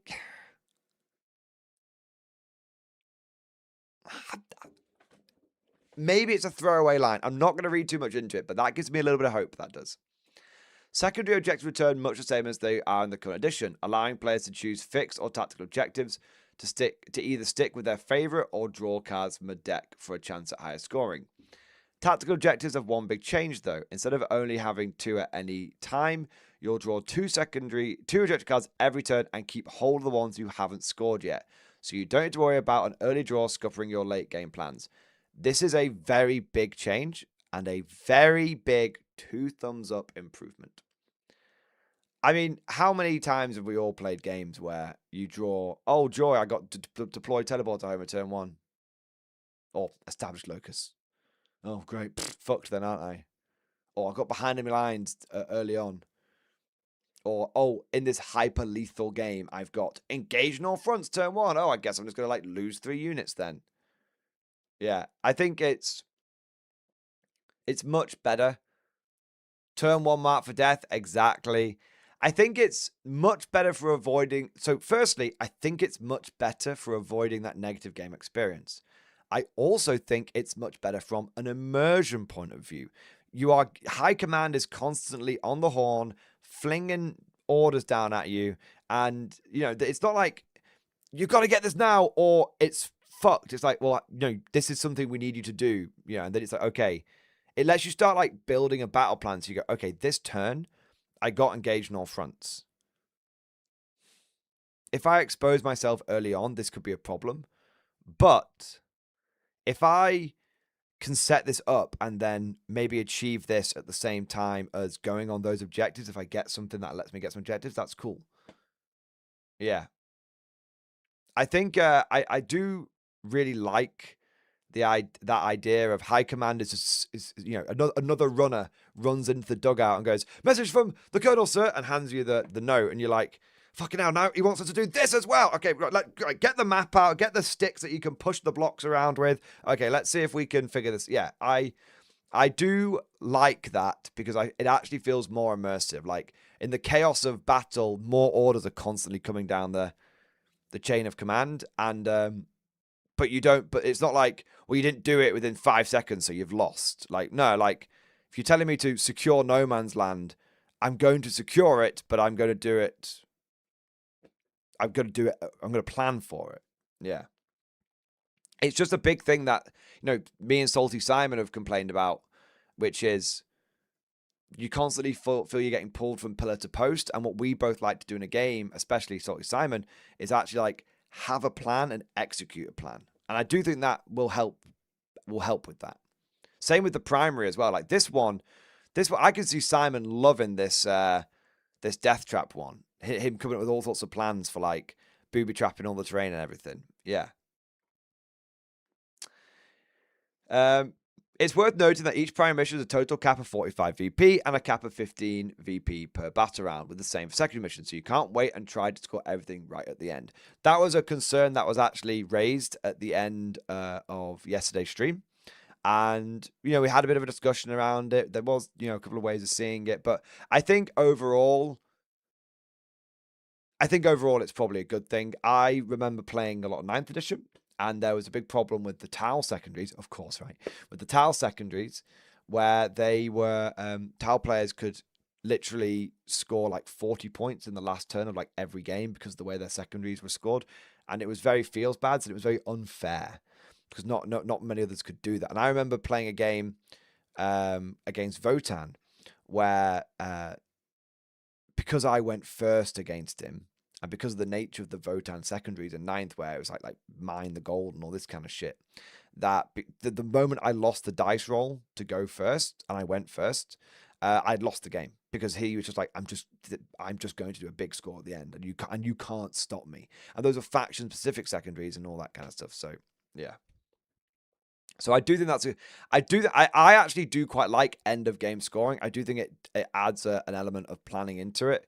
I enjoy it in games like Conflict and 4th edition 40k, but those games are built around those missions. They're built around them. They're not just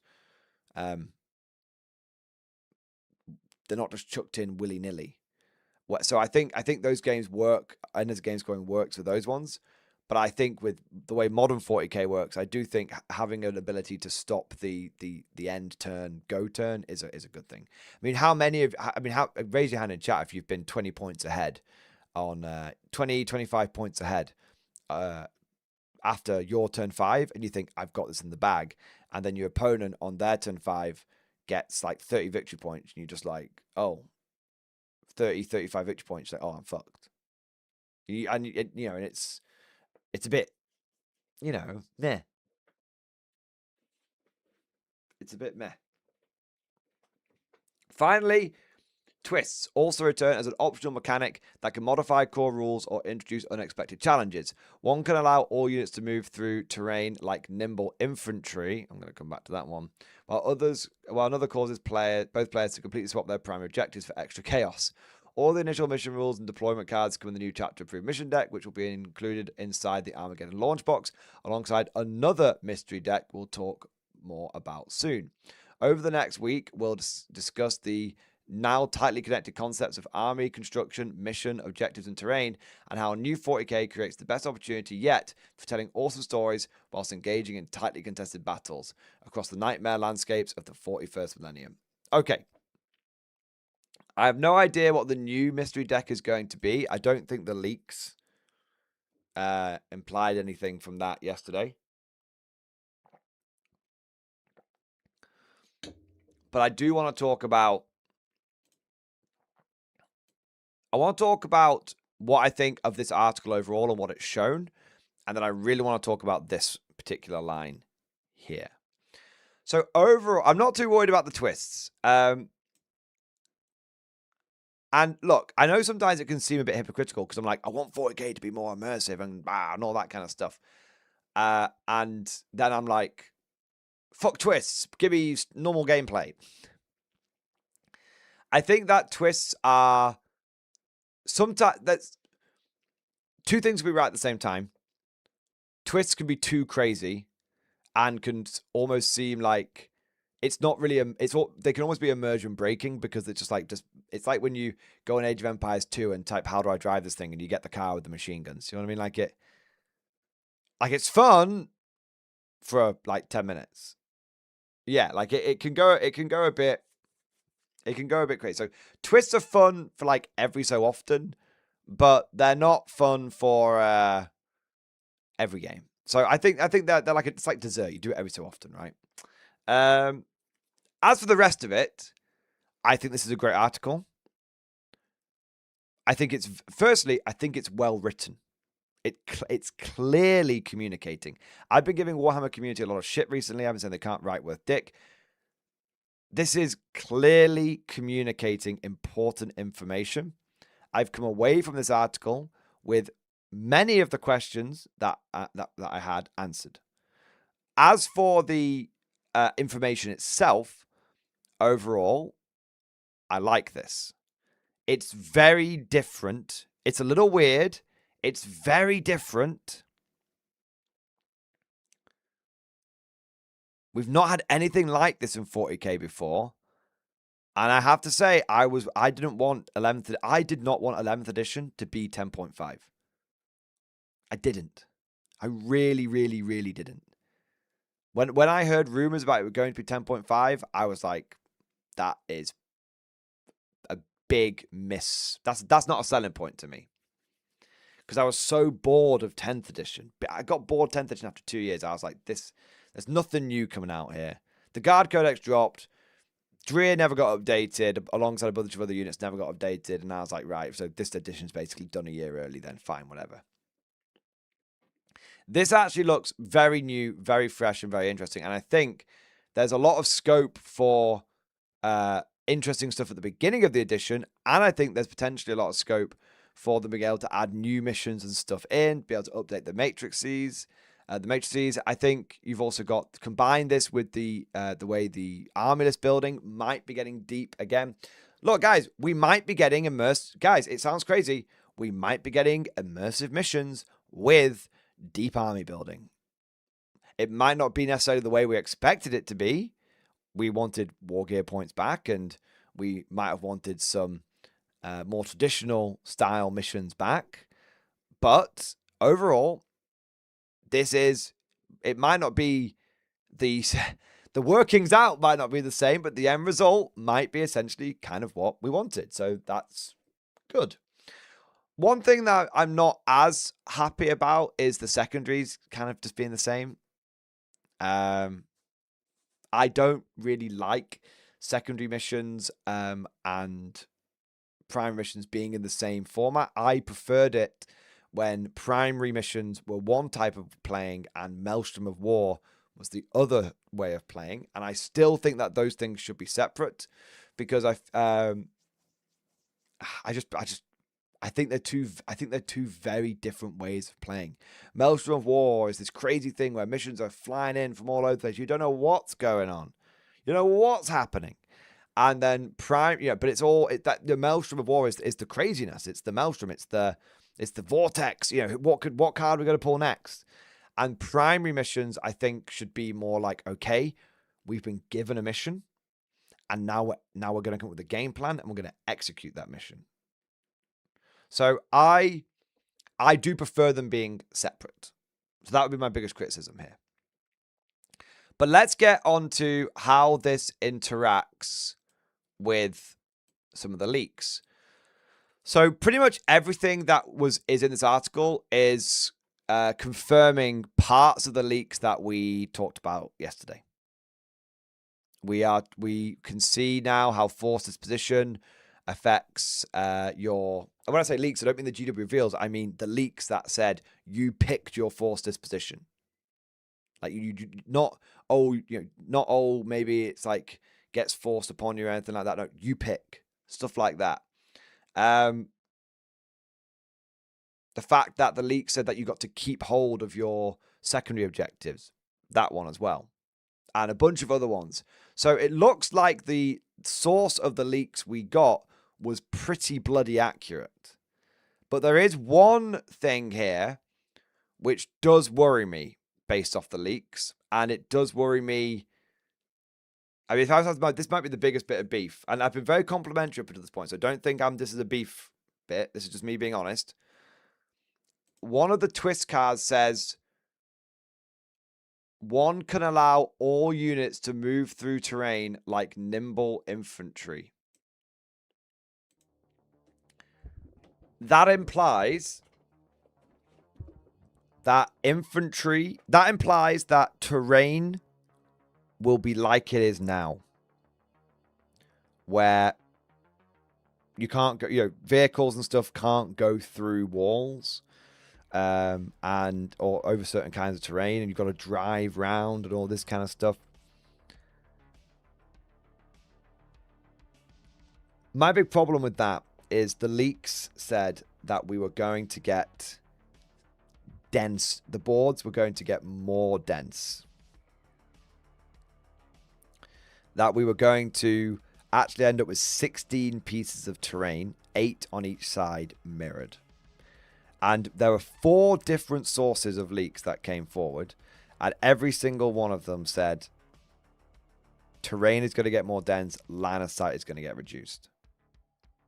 Now, if terrain is going to still be very punishing to the movement of tracked vehicles, and terrain is going to get that dense, it could be really, really, really bad. Like, I mean, unplayably dense. What do you do if you bring a bunch of chimeras and you can't get them out of your deployment zone? What are you going to do with a Baneblade? Is Hammer of the Emperor detachment just going to become mandatory because at least it's got crashed through? Now, it may be that terrain slows you down rather than stops you completely from moving through it. There's a chance of that. There's a chance of that, and I hope that's the case. My hope is that terrain is going to slow you down, but it's not going to like fully block you. So like you can take a tank and like drive it through a wall, and that's kind of cool and all that kind of stuff. That would be my hope. But if the terrain is the same as it is now in terms of how things can move around and through it, and then the leak about the boards ends up being true, about the terrain being very dense being true, and that leak was very accurate about what we saw today, so there's a good chance that is going to be the case. I am very worried for how that's going to impact armies and the meta that's going to instantly create. Do you like running guard with tanks and artillery?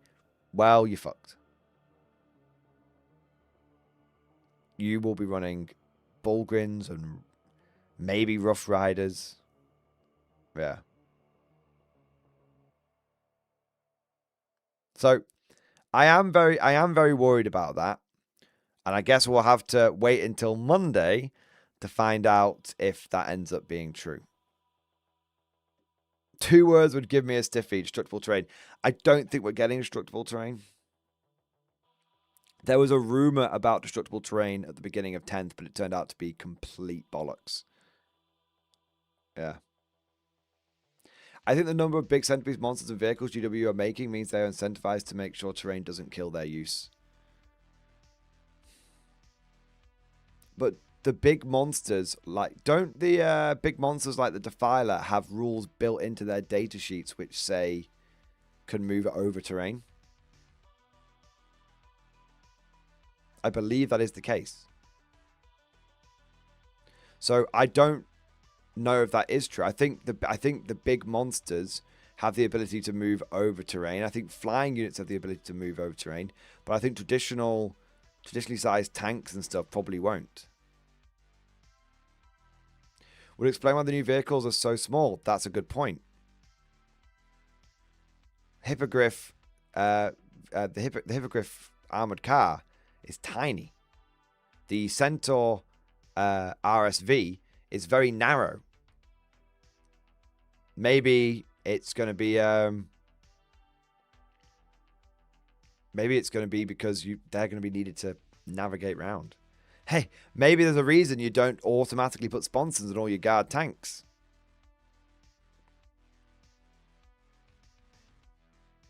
Now there's a choice. Oh, you could put sponsons on, but do you like leaving your deployment zone? Well, tough shit, you're staying there. Take your sponsons off, you can get through.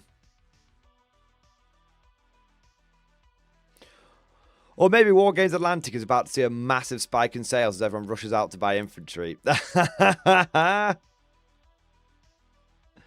Yeah. So we don't know, and I'm not completely throwing the toys out the pram. I've been very level. I'm not beefing, you know. But that right now is my biggest concern, and that's the biggest thing that we need to see addressed in the biggest things that we need to see addressed in next week with the terrain. There's people in chat saying there's different footprints, like triangular footprints and all sorts of different size footprints. I believe that. I actually think we saw one of the triangular footprints at the on the GW reveal stream. If you remember, they showed off that they were like, no more circle objectives. Now they're building. There was one that was like it was like an L, but I had like a jagged line connecting the L, so it was actually more of a triangle. I absolutely believe it. So that's what the leaks.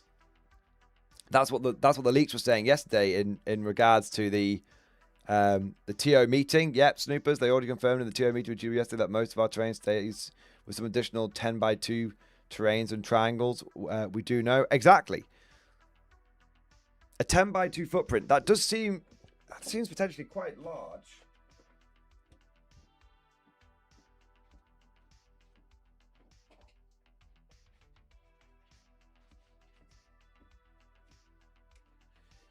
I think this is 10x2.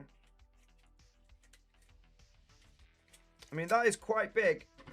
That's 10x2. There you go. That's quite big.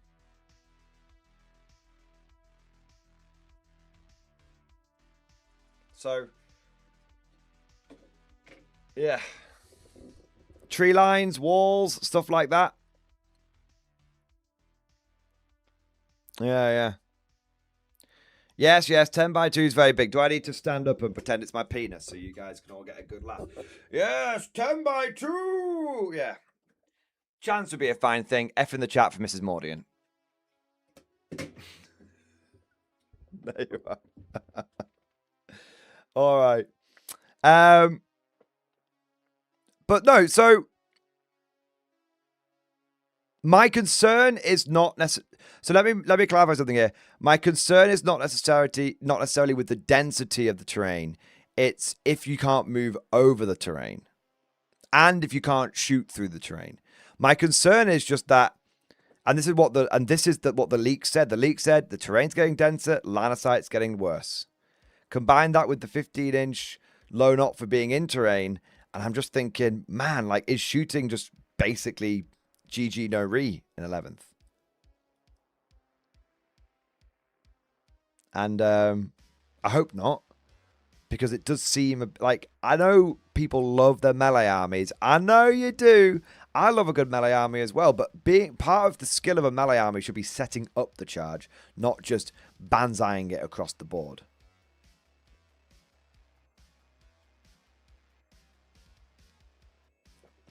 I think, yeah, and I'm just a bit concerned that we know GW has been catering to tournament players for a long time now. Well, for a few years now. We know tournament players have got the ear of GW. I mean, hell, they had a core with TOs ahead of everybody else. If that doesn't tell you something, I don't know what does. And we know that competitive players like assault armies. They always have done. Ever since I played the game, all competitive players have loved running assault armies. And so I was really worried that, 11th edition comes out and it's just like the sweaty melee army players' wet dream as they finally just get to walk across the board unimpeded without those pesky things like indirect fire softening them up and shooting getting in the way, and they're just living a goddamn power fantasy. And it's like, come on, man, like, what we doing here? So so overall I'm feeling positive, but I do have a big concern, and I will say that I think terrain can make or break a game. Terrain is like the most important thing. Terrain is what makes a war game. Otherwise, you're just playing a board game.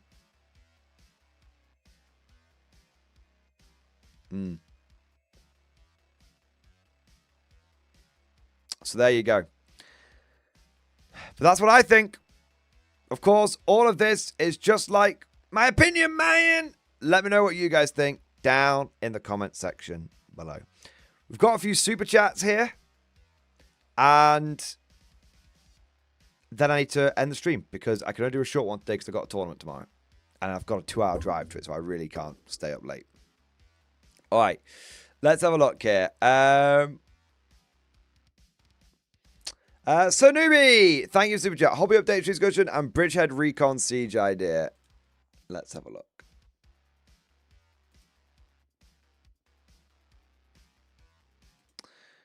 After having a little bit of trolling last stream and having a bit of a cold, while being a bit bummed about the rumours of 11th and flat terrain, I thought to cheer myself up with some old world painting, but it didn't feel like painting 30 storm vermin. So I got out my night goblin army and did a bit of scheming. So after a 6-hour stretch of painting, I've done these 3 lads ready to smash some stunties. Hey! Well, hoping so, and not forget while chasing a colourful moth. Yeah, stupidity's a great rule. Anyway, I might paint the halls of squigs next, 30 plus of them, to have an easy time of it. Still a bit bummed about the rumours, but I think Bridgehead Recon Siege mix might be a thing. I think Recon's going to be a 2.1, unfortunately. So I don't think you'll be able to mix all 3. Use Valkyries to drop troops in and silence to deep strike for that duty +1 to hit roll and use incendiary bombardment to deny cover to the enemy. Only need to be out of 12 inches, but within 15 inches to do so. As I said, this edition might be point blank, so I hope to do it with style. I mean, aircraft would be cool. Yeah, if they fix aircraft, that would be great. Although I think it might be the best theme setup for Captain's Army. Dudes hiding in the walls, Valkyries flying over, shooting, well-disciplined nids. And for incendiary bomb, I love that reference. And as for the incendiary bomb, I love the smell of napalm in the morning. Smells like victory. Makes one tempted to get some space nouns for Wargame Atlantic. Indeed, it does. But I'd still wait until you saw the full rules before dropping any big cheddar. They look great, man. They look really, really good. Amazing effort, bro. That's awesome. Yeah, I have to say, I do like a lot of classic models for games like Old World, but those new Troggoths, copyright trolls, are still pretty fun. Yeah. Nice. Love that. What do we got next after that? John Henry Eden, thank you for the super chat. Hobby side project in stream discussion. Praetorian Kill Team. Hey! They look great, man. Nice. Very, very cool. Very, very cool indeed. That's great, man. I can't wait to see them all painted up. Yeah, they're going to look great. Lower Decks, thank you for super chat. To Shred, you say. Check stream discussion. 2 Lower Decks updates in one stream? Amazing. Sir, is a toaster a weapon? Absolutely. Defined under the Von Shithouse Convention. As guards charged into the chamber, I thought this brief workers' revolution had come to a halt. Fists flew, batons broke, and men struggled for the proletariat. Alas, the guards and nobles, forming a vicious bourgeoisie, beat down, had the advantage. And then the dessert course arrived. With custard tarts, kitchen tools, and screams for beef, for bricks, more kitchen staff attacked. Even the servitors with their berets, cigarettes, and incomprehensible version of Imperial Gothic waded in to pulse the line. It was culinary mayhem. Taking my cue, I have bravely gripped my teeth, remembered your teaching, and fled to the docking bays. It is the way of the Von Shithouse. You have learnt your teachings well, young Padawan. Admiral Bricks would be proud. Fun Jacob, thank you for the super chat. Let's review and hobby update and stream discussion. Hey gang, I'm going to a GT this weekend. Me too. An RTT in a week and a third RTT in 4 weeks. Dude, me too. Well, I've got an event every weekend of April. Yeah. And a borderline super major the first weekend of May. We're pushing for a golden ticket. Below is the list. The goal and purpose of it is to simply to make a wall of chimeras barely edging into no man's land. That allows him to do random actions and bubble wrap the 4 tanks with armor and meat shields. I painted the drone bomb during last night's stream. It's a mix of Sacred Sponge method and attempt at non-metallic metal. Grizzle Company, so you got Commissar, Gaunt's Ghosts, 2 Regal Dawns, 2 Liver Rusties, 5 Catachan Chimeras, 2 Captain Mortar Squads, 1 5 Engineer Squad, 1 Scout Sentinel. I actually think that's pretty good. I don't know if you've got the points, but you could... I don't think you need the Commissar. No, you don't. I don't think you need the Commissar if you've got Gaunt's Ghost, to be honest. I think you can get away with saving the points there. And I am concerned that you don't have anyone to order the mortars around. If I were you, I'd drop the Scout Sentinel or the Engineers, one of the two, and get a Castellan. Let me think about this. So you want to keep Gaunt's Ghosts and the Scout Sentinel. So you've got the Engineer Squad and a Commissar that you could possibly drop. What I want is orders.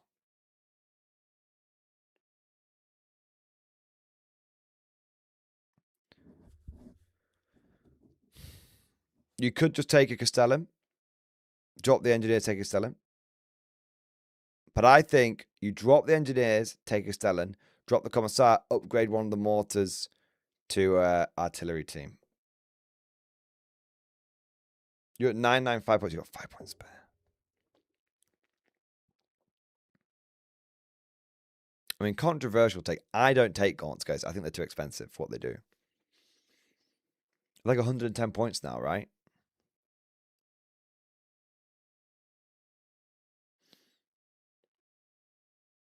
If Gaunt's Ghost is 110 points and you've got 5 points left over, you should drop Gaunt's Ghosts, take Acadian Castellan, and upgrade both mortars to artillery teams.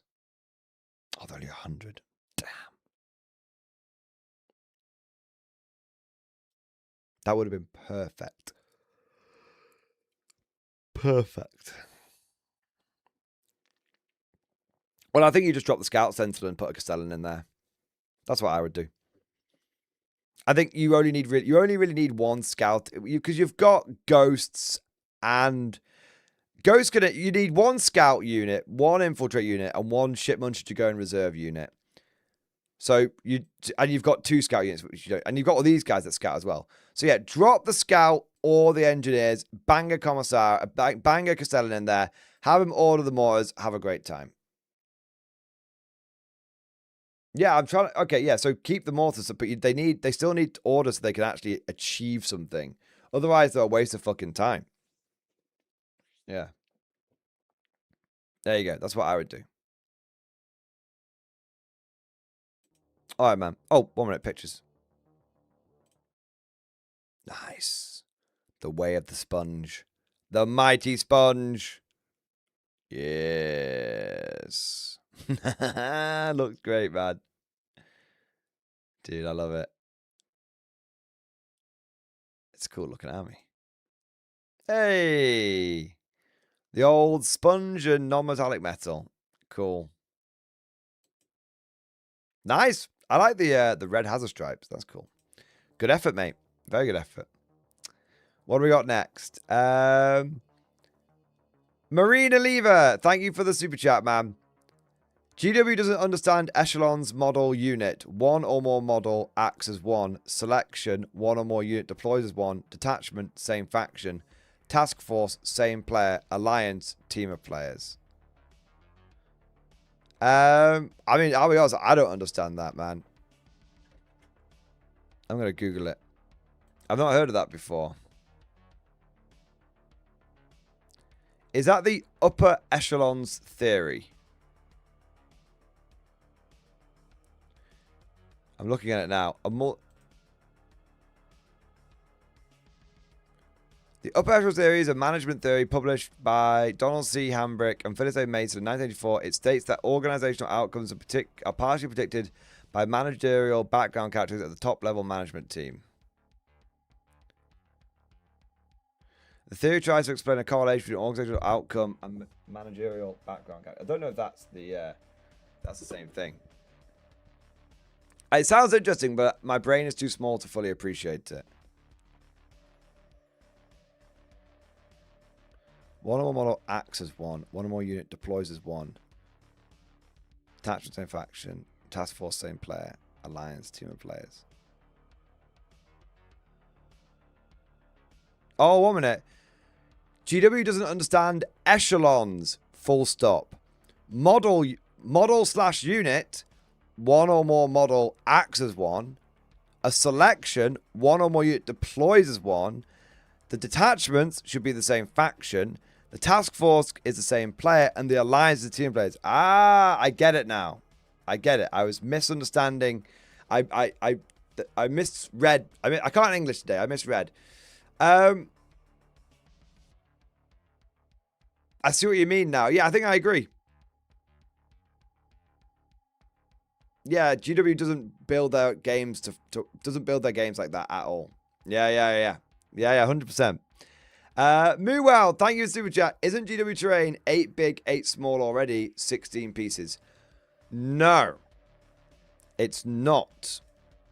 I thought this as well, but when we actually looked into it yesterday, and I asked chat, they said no, that's not how it works.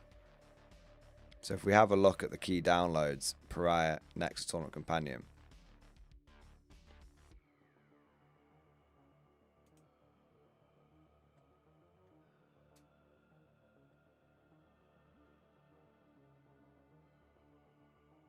Here you go. So I was like, well, surely this counts as different to this, but it doesn't. That's one piece. That's one piece. That's one piece. So it goes 1, 2, 3, 4, 5, 6, 7, 8, 9, 10. So basically, that's an L. That's an L. Yeah. So currently, GW terrain has got 10 pieces of terrain. And apparently, it's going up to 16 pieces of terrain. And the boards are going to get very dense and are going to get very little line of sight. Apparently so. 12 pieces. Did I miscount? 1, 2, 3, 4. 1, 2, 3, 4, 5, 6, 7, 8, 9, 10. It's 10. It's 4, 4, and 2.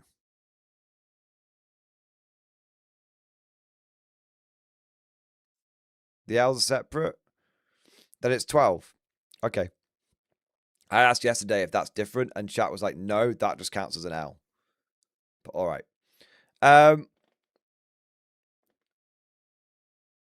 But either way, right? I still think like I still think that is one piece, and then that's one bit, right? So instead of it being like that's one, I think that is one, and that's one, so that's 2. 1, 2, 3, 4, 5, 6, 7, 8, 9, 10, 11. Okay, so it's 12. So it's 12. Okay, fair. It's still going up to 16, though. Which is going to be a lot of fucking terrain. It's still... Either way, it's still increasing by 33%.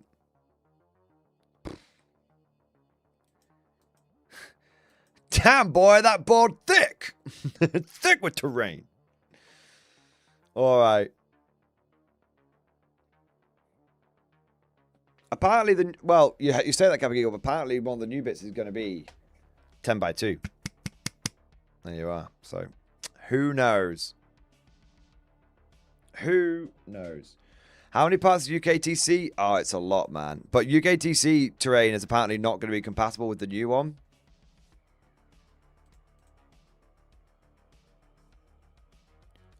Let's have a look. Last bit, and then I'm wrapping up. 1, 2, 3, 4, 5, 6, 7, 8, 9, 10, 11, 12, 13, 14. So UKTC used to be 12 as well, and then they added on these two little coasters here and here. So now it's 14. So it's going to be more dense than UKTC.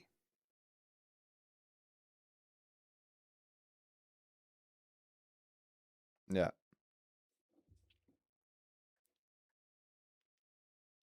There you go. It's going to be more dense than UKTC, which is already reasonably dense.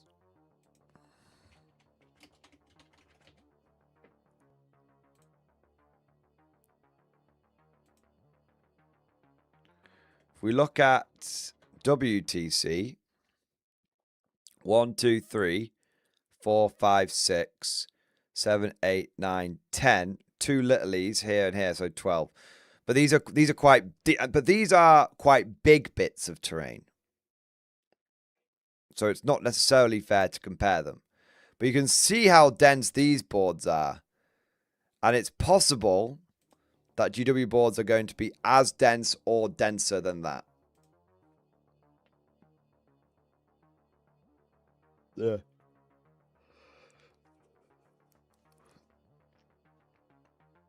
Yeah.